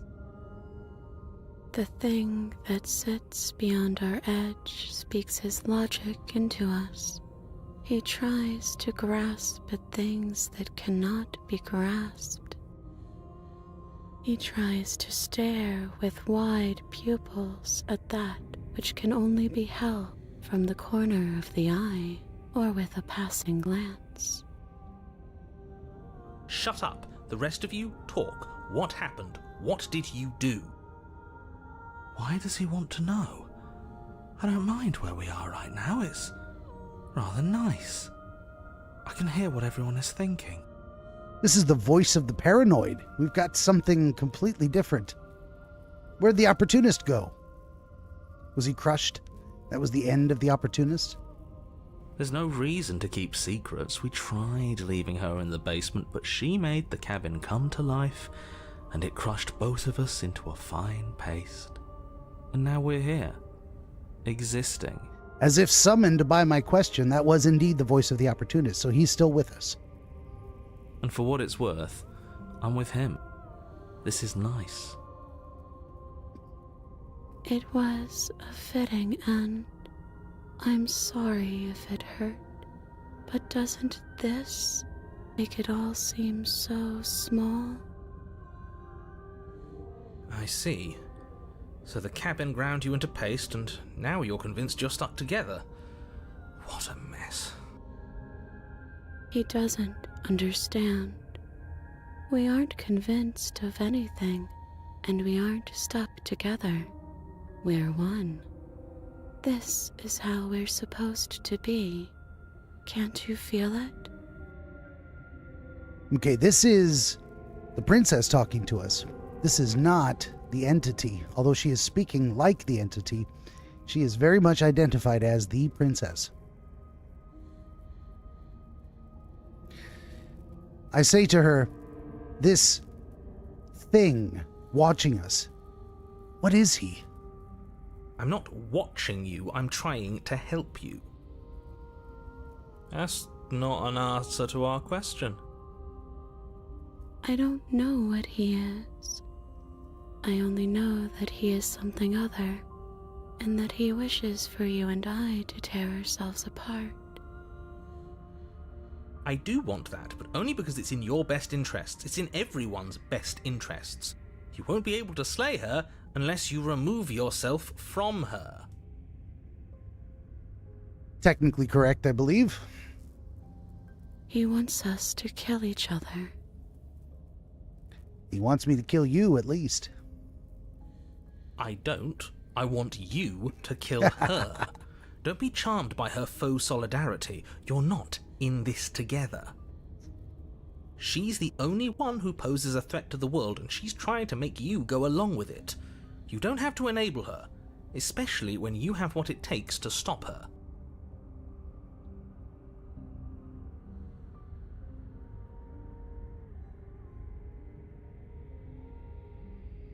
Okay, let's say I do want to stop her. What do I do? I feel like I can't do much of anything right now. You can start by remembering that you exist, and not as some part of a Gestalt entity formed with the princess. You exist as your own self, complete with your own physical body separate from hers. I'm not so sure about that. We were something like that once, but now? And if thinking about that isn't enough to startle you back to reality, consider this. She committed a murder-suicide using a living cabin. Right, that was unpleasant. We weren't big fans of that, I think. I'm sure I would have had us do the same thing if we were in her shoes. We really do make a great pair. He's probably just jealous. You need to remember that you and the princess are enemies. Don't let bygones be bygones. Remember what she's done to you and how much it hurt. We can't go back to that. We can't go back to the doubting and the hatred and the schemes. Not after being something as beautiful as this. Oh, there she is.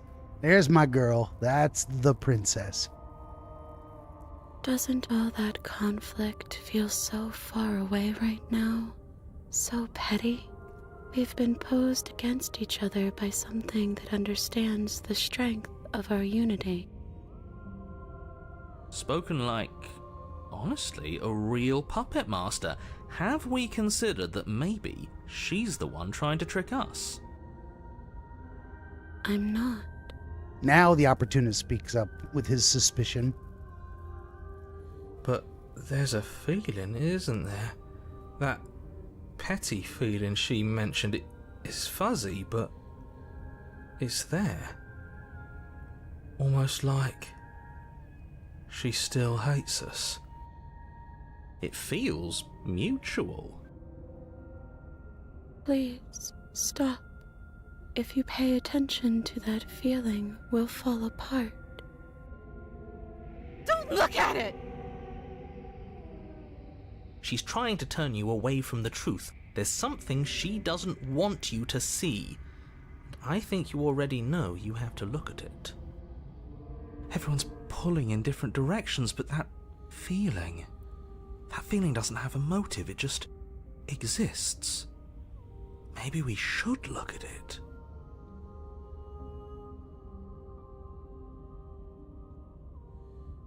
Oh boy.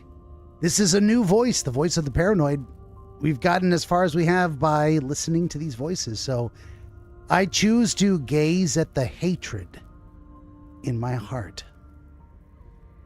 Please, don't make us remember how we were.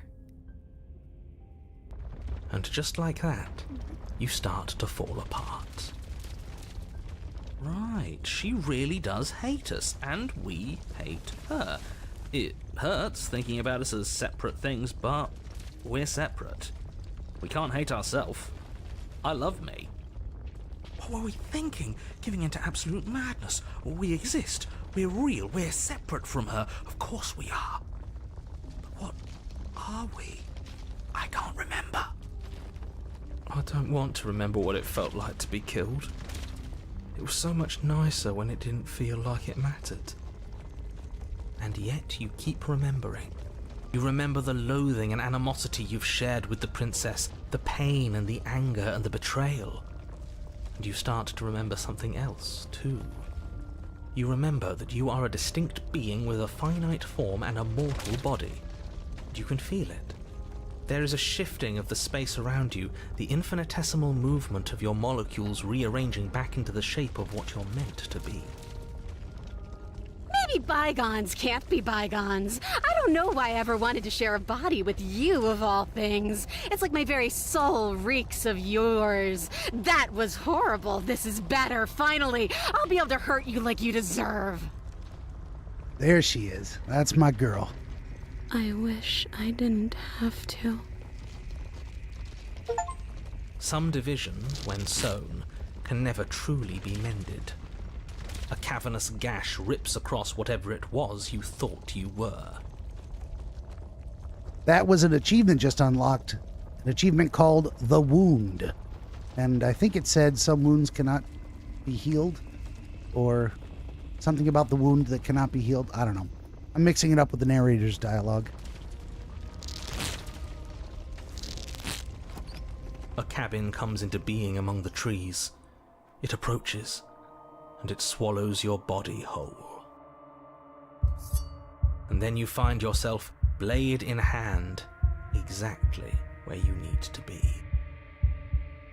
At the center of it all is the princess, a wooden and fleshy heart beating with an unbroken rhythm. You're filled with a sense of purpose. Strike at her. End this once and for all. Kill me then, if you hate me so much. Just get it over with. I don't like this. What he wants us to do, it's just cruel. It feels like we'd be killing a part of ourselves. Well, this should be easy. If you're sure about it. I mean, what's the point of being king of the hill if there's no one around to be better than? We'd just be sitting on a hill. Do we have to do this? All of the voices, they're all very hesitant to go through with this. You have to. Except the narrator. You know you have to. He is very certain.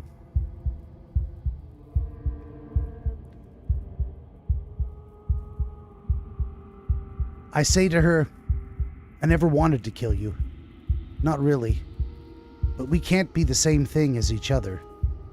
I had to put an end to whatever happened to us. And with that, I cut her free. You devious little bastard. If you think I'm going to let you free her, you have another thing coming. He's not in our head anymore, at least not like before. I don't think he can stop us now. I'm not bluffing. You won't be so smug when it happens. He's weak, thinks he can boss us around when he doesn't have any authority. We're clearly the ones with authority around here, so we can do whatever we like. You're tired, aren't you? No, I'm not. I'm fine. Whatever. You cut the princess down from the roots that bind her. I hope you're happy. Good luck getting her out of here. I didn't think you would do that after everything. She gonna kill me?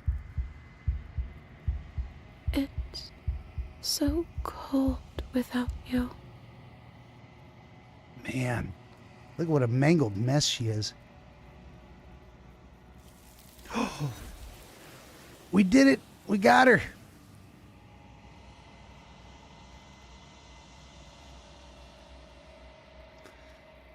But you don't get the chance to respond, nor will you ever. It's time to leave. Memory returns. She's gone. Where did she go? Should we try and find her? And there's that mirror again. Why is it here? Why now? Always with the mirror. Let's approach. You approach the mirror. This doesn't feel right. It feels different. Final. It's calling us. And not in a good way. Says the voice of the paranoid. If they think it's bad, I'm with them. Very opportunistic. The voices feel small, distant as you approach. And I gaze at my reflection. Silence as you reach forward. They are gone once again. The mirror always makes them leave. But you need to see what's in it. The remains. You've unraveled. Achievement unlocked.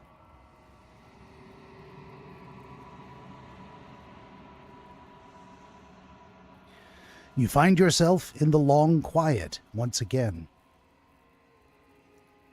And proceed to the cabin. You are at the cabin. And so, I approach her. There's a world beyond the endless walls of the long quiet.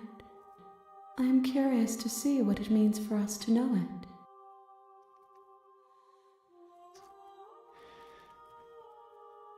I say to the entity, do you think there are people out there? It doesn't matter if there are. People are frail and impermanent. You and I are the only things that interest me. Do you think anything is real out there? Do you think we are real? We are real. Nothing is an idea that dwells in the absence of something. But nothing cannot exist on its own. And because of that, nothing can't exist. Do you have thoughts on this vessel?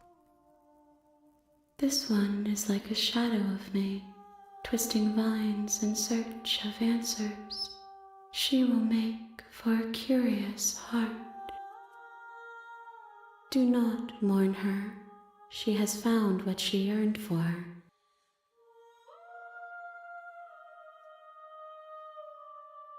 Do you know what's going to happen when you awaken?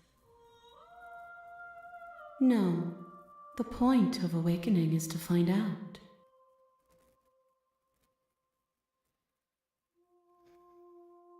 When you send me back, I'm not alone. There are voices that speak to me. Some of them are me, but one of them is something else. I call him the narrator, and he wants me to kill you. Do you have a narrator? Have the vessels had one? No, their minds are empty, existent, but constantly shifting into something new. Do you think your narrator lives in the spaces beyond? Oh boy. We got some options here. I can say he does. I don't know why, but I know this for a fact. I could say he does. I don't know what I'm going to do when I find him. I can say he does. And when I find him, you and I are finally going to have answers. I can say he does. And when I find him, I'm going to kill him. Or he does, but you're going to keep that to yourself. I'm going to say he does, and you and I are finally going to have answers when we find him. Do not look to one who fears me for your truth. The only answers worth knowing are those we can find within ourselves. How many more vessels do I need to bring you? 1. Whatever you bring me next will be enough, and then gravity will pull the others back to me. I will be singular, a final multitude. Just one more, huh?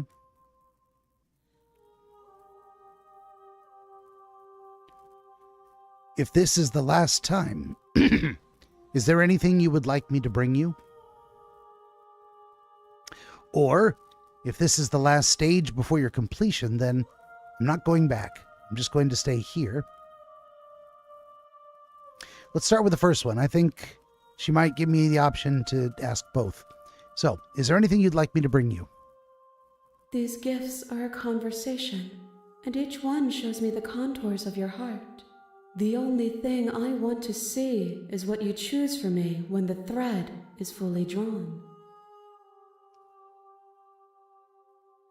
And I ask, or I declare, if this is the last stage before your completion, then I'm not going back. I'm just going to stay here. You've already tried waiting, but I understand if you need more time. I'll wait with you.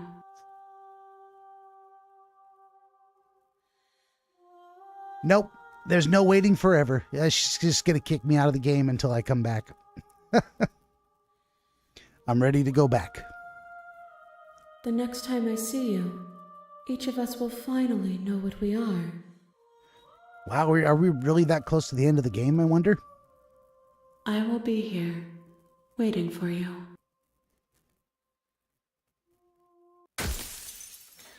Everything goes dark. And you die. Chapter 1, The Hero and the Princess. Apparently that's not You're on a unique. path in the woods, and at the end of that path is a cabin. And in the basement of that cabin is a princess. You're here to slay her. Let's see. All of these answers we have heard before, or all of the answers to those questions, and let's just silently continue to the cabin. You make your way up the short path to the cabin. You'll find the princess within. We're not going to go through with this, right? Ignore him. He doesn't know what he's talking about. And we proceed to the cabin.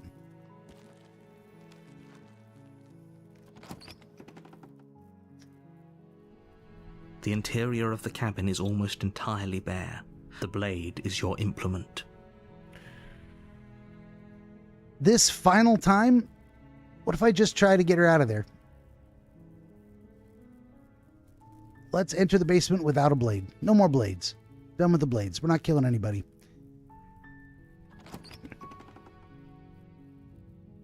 The door to the basement creaks open. Her voice softly carries up the stairs. Hello? Is someone there? It's hypnotizing. Don't let it fool you.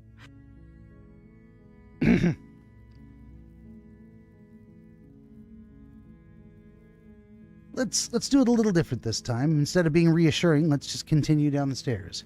Good. You're still listening to reason. It would be better if you had a weapon. You walk down the stairs and lock eyes with the princess. There's a heavy chain around her wrist. But she's beautiful. How could someone like this be a threat to anyone? I am begging you to stay focused. There's a lot Hi. Do you think you can get me out of these chains? Maybe. I'll see what I can do. You're only making this more difficult. I know. Thank you. Thank you. You're making a huge mistake. No, you're doing the right thing.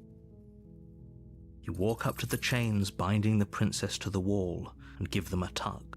They're large and heavy, far too solid for you to even imagine trying to break them apart. I'm guessing you don't have the key? Maybe it's somewhere upstairs. Doubtful. Whoever locked the princess away down here intended for her to never see the light of day. I'm gonna go check upstairs, see if the key's still lying around somewhere up there. And if not, maybe I can at least find something to break you free. Okay, I'll be here. Good luck.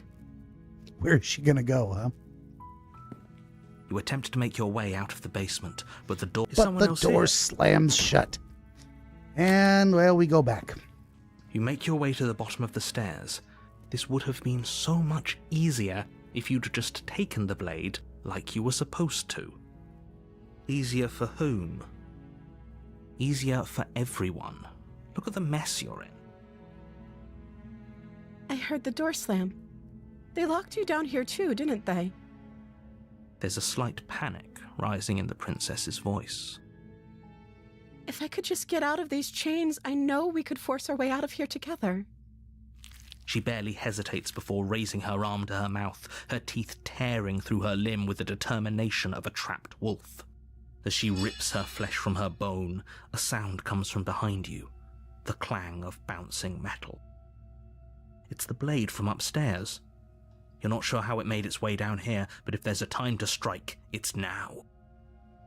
Or we could use it to free her. You won't like what happens if you do that. Let's try to slay the princess now. We're trying things a little differently.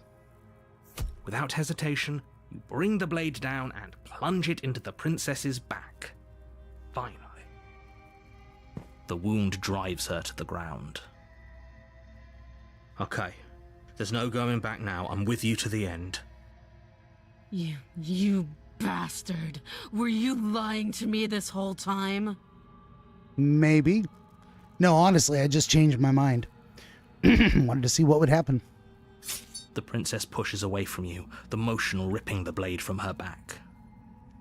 Wounded, but still alive, she crouches on all fours in the corner of the room and meets your eyes with the ferocity of a cornered predator. You've made a terrible enemy, and there's nothing in the world that can possibly save you from me. I thought we had the upper hand, but it's as if she's barely even threatened by us. It's an act. She's wounded and unarmed. There's nothing she can do to hurt you. Though I don't believe that for a second. I'm not so sure. Don't waver now. As you ready your blade to deliver a lethal blow, she lunges at your legs with the same animal ferocity she used to tear at her arm. Your knife cuts into her again and again as you're tackled to the ground, your body racked with pain as she rips into you with tooth and claw. Forget about trying to rescue her. This is about survival now. Give her everything you've got. Though your nerves are seizing with pain, you know you've done your fair share of damage as well, your blade having left deep gashes in the princess's back. You seize a moment of hesitation to throw her off of you and shakily push yourself back to your knees. We can still turn this around.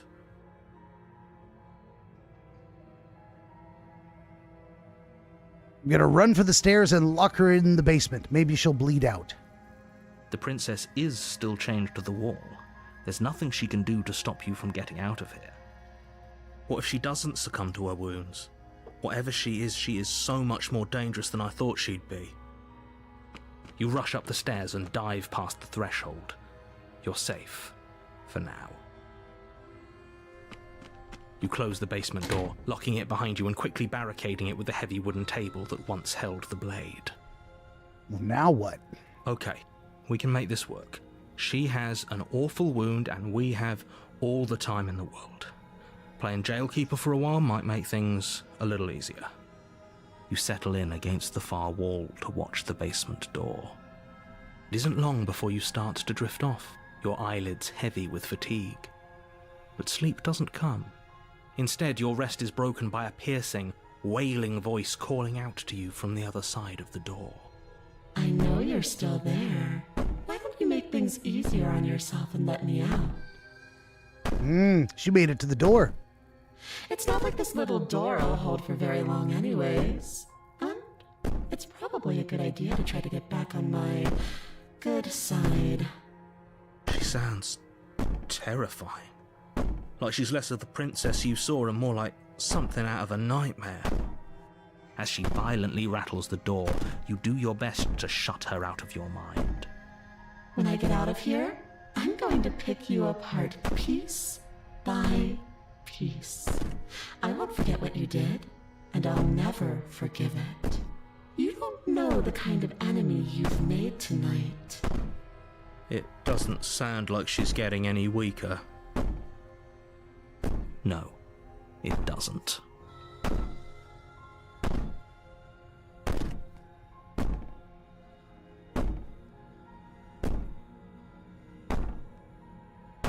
I say to her, whatever you are not a princess. Go ahead and waste your energy. I'll be waiting for you. I wouldn't be so sure about outlasting me. You're so brittle.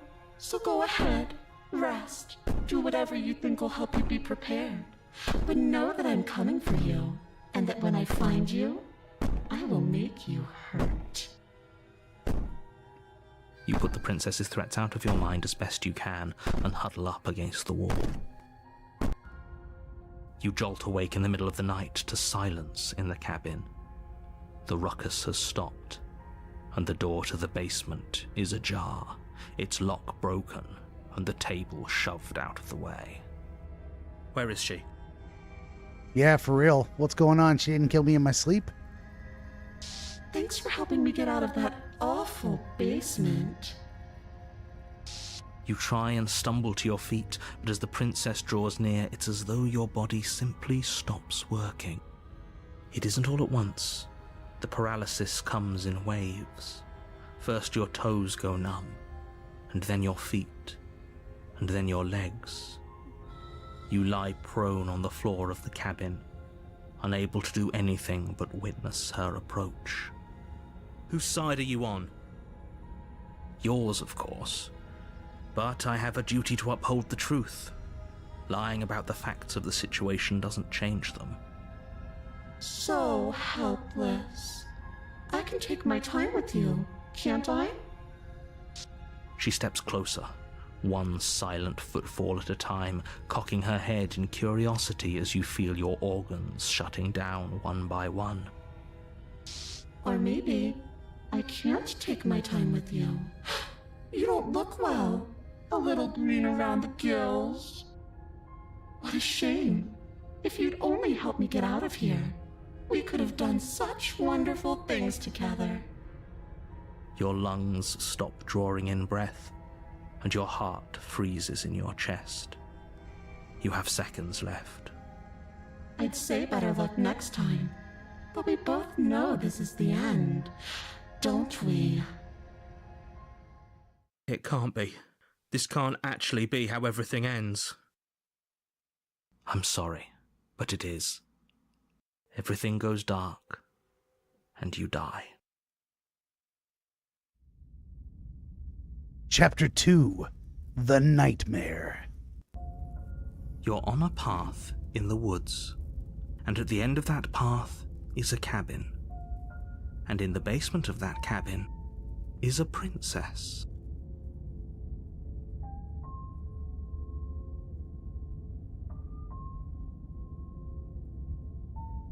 And we're going to save it, just cause. I don't know what's going on. But we made progress. I mean, she broke her way out, and we're on to a new path, the Nightmare. I thought I'd screwed it up, we'd be starting over, but apparently not. You're here to slay her. And proceed to the cabin. A warning before you go any further. She will lie. I don't think lying and cheating is her thing. She was very direct with us last time. Or at least she was direct with us after we decided to lock her away. It doesn't matter. Don't trust anyone. The voice of the paranoid is back. And we proceed to the cabin. I was hoping for a new voice, but maybe not yet. The interior of the cabin is plain, the smooth wood of the walls almost featureless. The only furniture of note is a lone table, knocked on its side in the corner of the room. A pristine blade stands between you and the open, inviting basement doorway. The blade is your implement. You'll need it if you want to do this right. Hold on. What happened to the door? Not only is there no door, the table's knocked over, and that doorway is huge. There has never been a doorway that large in any previous image. It's just an empty frame. She's already gotten out, hasn't she? And she's ready for us. She's been waiting. Can't you feel her eyes on us? I'm going to need all of you to pull yourselves together. The princess has not already gotten out. But if you keep getting stuck in your head like this, you're going to struggle to get the job done. So deep breath in, deep breath out. Your task awaits, and only you can do it. Let's do it again. Let's approach the mirror. You walk up to the wall next. What are you talking about? And we try to wipe the mirror. You reach forward and rub And your there's hand. nothing Did he there. make it go away? Clearly there was something in there worth investigating if he wants it hidden so bad. Well, there's no turning back now. We have betrayed her. She knows. Let's take the blade. You reach down and pick the blade up off the floor. It would be difficult to slay the princess and save the world without a weapon. Good. Steel can't lie to us. Is it gonna be enough, though? Couldn't you have given us something else? Something, I don't know, better than a knife? Could we have a bomb? A shoulder-mounted rocket-propelled grenade, perhaps? The blade is the only thing you need to finish your task. You're more than capable of pulling this off, so long as you don't lose faith in yourself. Those are the words of someone who knows he's sending us to our death. And we enter the basement. I don't want to go. That dark doorway is creepy as hell.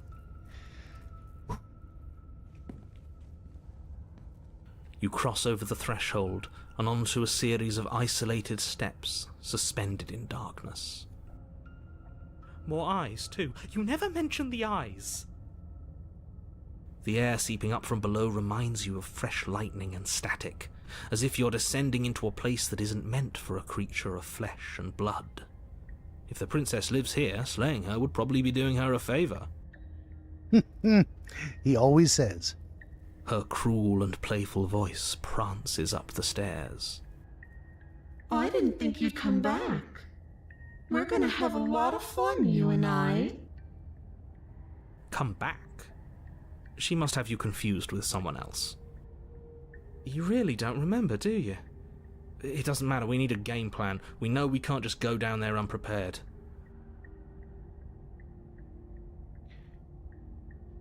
I wonder to myself, how hard is it to throw a knife? It can't be that hard. But then we'd lose our weapon. We'd have to make it count. Otherwise she'd be furious and we'd be defenseless. If a knife is even enough to do anything against something like her in the first place, it'll be enough.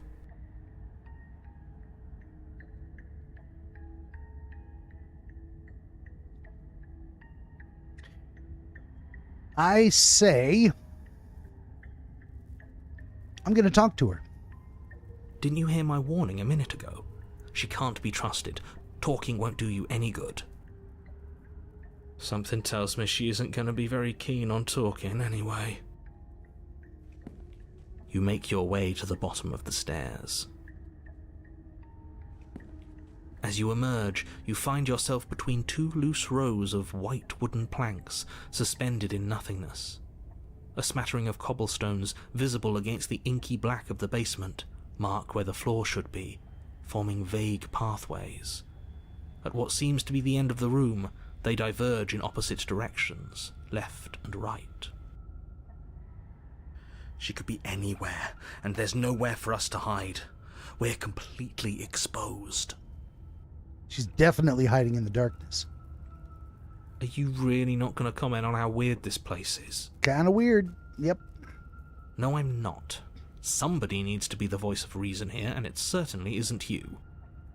Excuse me, I'm being incredibly reasonable. You're the one who's just matter-of-factly describing whatever the hell we're looking at like it's an ordinary basement.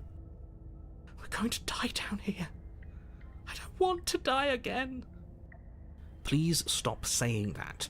You're only going to make things worse. Just pick a direction and start moving. I wouldn't give it too much thought if I were you. It doesn't really matter, because either way you go, I'm going to find you. I knew she was going to say it like that. We can go left or right. We can do nothing or go back the way you came.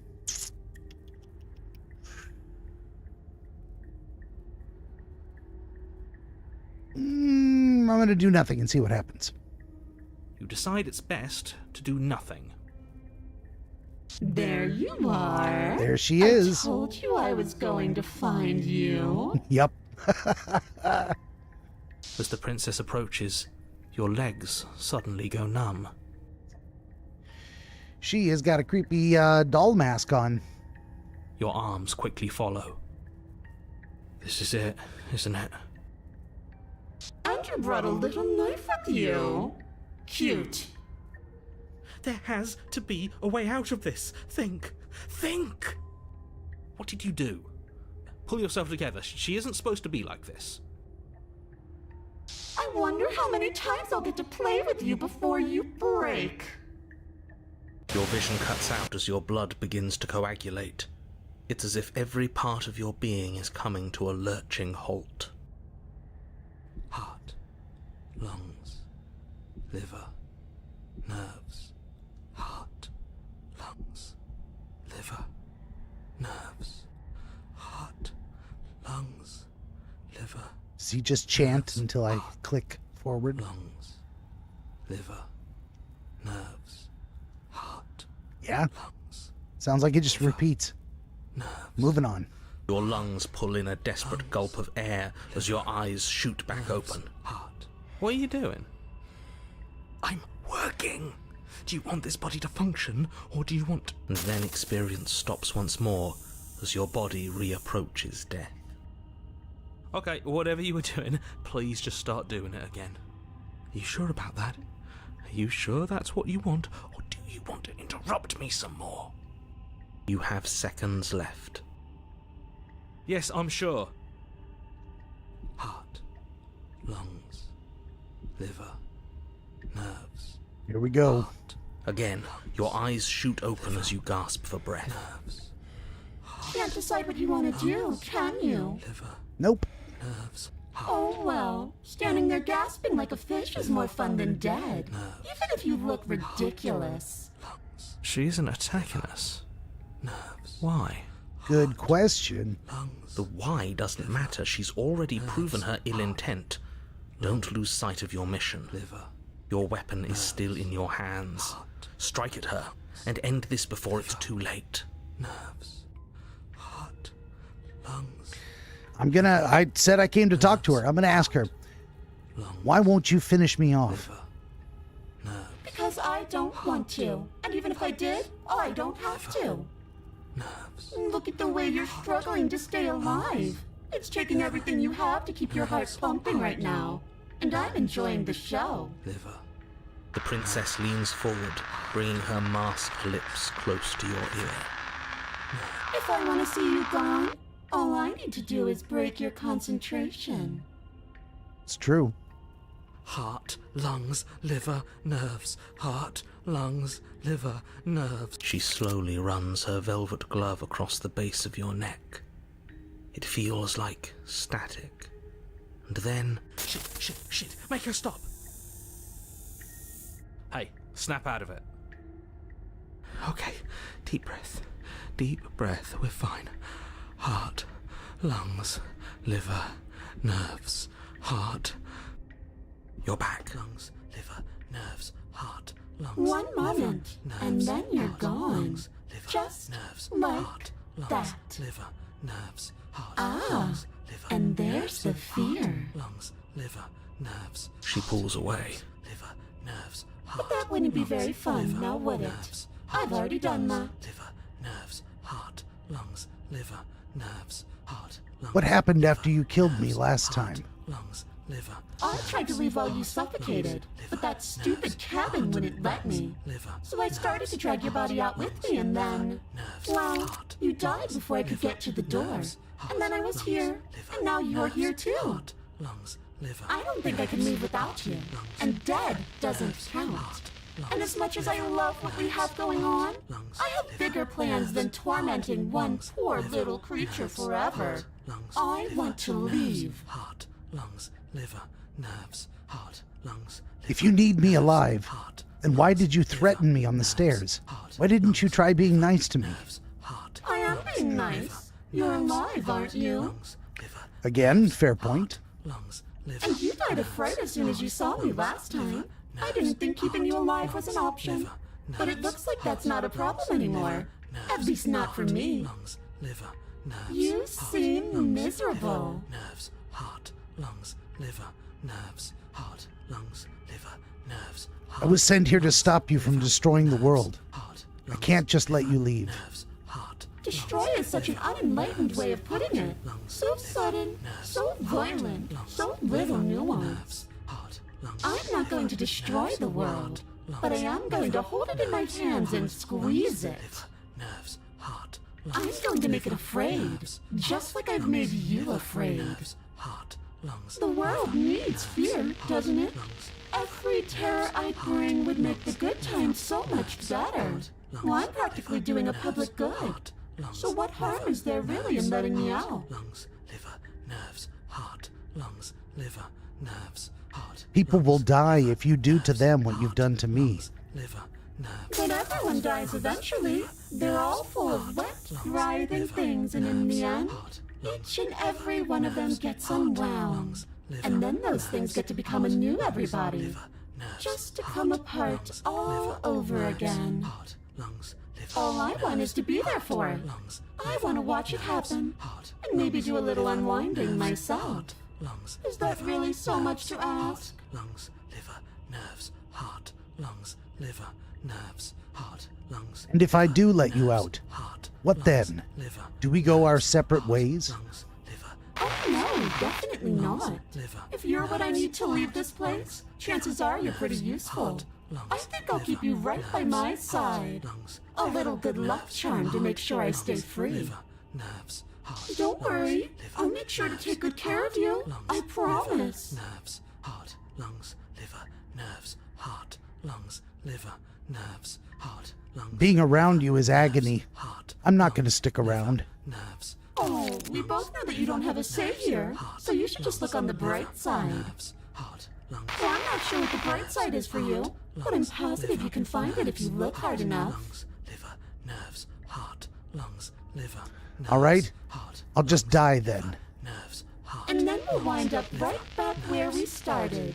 Round and round we'll go. I wonder what will be different next time. Maybe you'll actually be able to move a limb. Who knows? Heart, But I'm always going to win. liver, nerves, heart, lungs, liver, nerves. Are you sure about that? Lungs, liver, Give it enough tries and I'm bound to win eventually. And maybe you don't get to come back like I do. nerves, heart, lungs, Is that a bet you're willing to take? lungs, Imagine climbing a mountain of lifetimes. liver, And when you finally reach the summit, when you finally win, liver, the only view you find is me. nerves, heart, And then I push you, and you go tumbling all the way down those millions upon millions of battered and broken pieces of you that couldn't make the cut. lungs, liver, nerves, What then? Would you have it in you to climb again? It sounds like a lot of effort for nothing. When instead we can just leave this place together, hand in hand. heart, lungs, liver, nerves, heart, You're a lunatic. You know that, right? heart, lungs, I am what I am, and right now, I'm in control. heart, lungs, So, you might want to be a little nicer to me. She raises one long gloved finger, its tips hovering just over your skin, seeming to enjoy the lingering threat.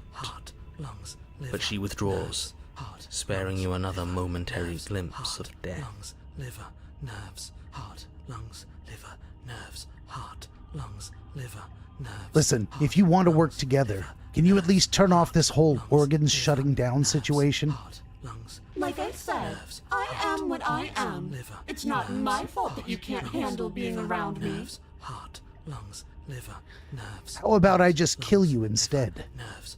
The princess cocks her head, neck cracking uncomfortably, and you can't help but imagine a smile carve its way from ear to ear on the other side of her mask. Nerves, Thinking about that knife, are we? nerves, heart, lungs, liver. Honestly, yeah. Heart, lungs, Go ahead. Put that little theory to the test. See how it plays out. liver. But I don't think you're going to like what happens. She says that, the narrator says that. Nerves, heart, I'm kind of enjoying all of it. Because even if you make me dead, you're not getting out of here. liver, nerves, This place is mine. nerves, heart, lungs, And I'm not giving you the stairs unless I'm leaving with you. nerves, heart, lungs, liver, nerves, And what if I refuse to let you out? nerves, What happens then? lungs, liver, And we're stuck down here together. lungs, Until you change your mind. heart, lungs, liver. Static, and a skipped beat as she touches your shoulder and whispers in your ear. No! Heart, lungs, liver, nerves, heart, lungs, liver, nerves. Or until your heart finally gives out. Heart, lungs, And then, when you die, I'll find myself somewhere new. And before too long, you'll be there too. That's how this all works, right? This doesn't end until you let me out. heart, lungs, And a lot can happen before then. I'm sure I can get creative. lungs, liver, nerves, heart, lungs, liver, nerves. We don't have to be enemies. We can work together. Heart, We can even be friends. nerves, heart, I'm glad you're seeing things my way. heart, lungs, liver, nerves, heart, lungs, Okay, heart, lungs, we got some options here. heart, lungs, liver, I can toss the blade and remain liver, in the nightmare. heart, lungs, I can say, let's get out of here together. I can say, fine, you win. I'll let you leave and leave together. liver, I can try to run heart, lungs, or try to slay the princess. heart, lungs, liver, nerves, heart, lungs, liver, nerves, heart, lungs, liver. What are we doing?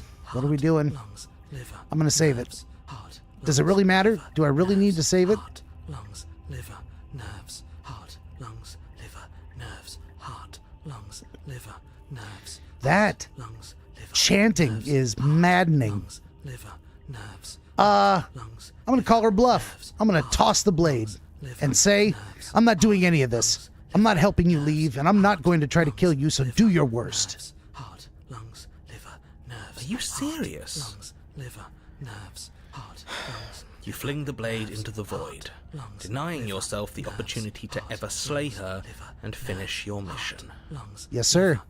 nobody's happy here, but maybe it's for the best. Heart, lungs, You poor deluded thing. Do you think a single moment of bravery changes you into something you're not? heart, I am what I am, and you're always going to be a coward. heart, lungs.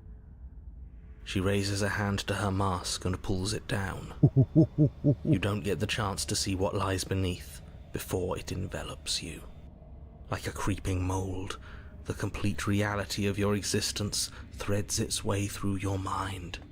Birth, death, birth again, decay and bloom, a million stitches from a million microscopic wounds you've inflicted on everyone you've ever met, with every muscle you've moved and every word you've ever spoken. No, no, no, no, no. Let me out. Your existence hurts them. Let me out. A lonely soul in a room by itself, weeping. It lives for 80 years and then it's gone. And then it's there again. Let me out. A reprieve. A good life. Love. Children. A steady career. Recognition from your peers. Here one moment, gone the next. The worms have found their orifices. You. It's awful. Let me out. Diagnosis. It forgets everything it is. Anger, rage, distance, poverty. The lonely soul is lonely again. Love turns to mockery. It dies. It is reborn. Worse. Lonelier. Let me out! No. What's happening to us? Let me out! This is all too much. I can't keep going. You can't keep going? Well, what are you talking about? If he can't narrate, what happens to the story? But he doesn't respond. Oops, I think I broke you. Yep. I'll see you soon. You'll know what to do. Your body is dead, but you live on. Chapter 3. Chapter 4, 5, 6, 10, 20 million. Whoa, it's happening. The moment of clarity. You're on a path in the... Shit. What the hell was that? Who are we? What are we doing? Okay, my friends, here's what we're doing.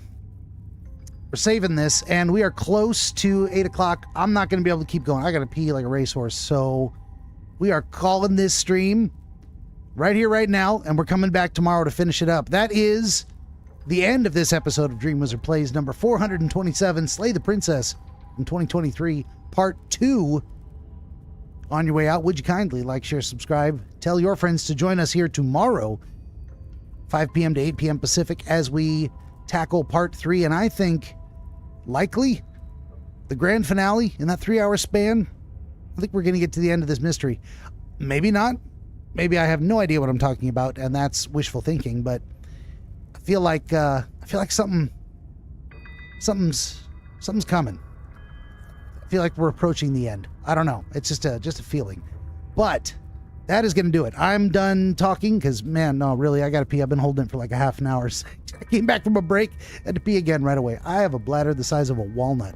So, in the meantime, in between time, I am the Dream Wizard, and I thank you for watching, and I hope to see you again tomorrow. Have a good night.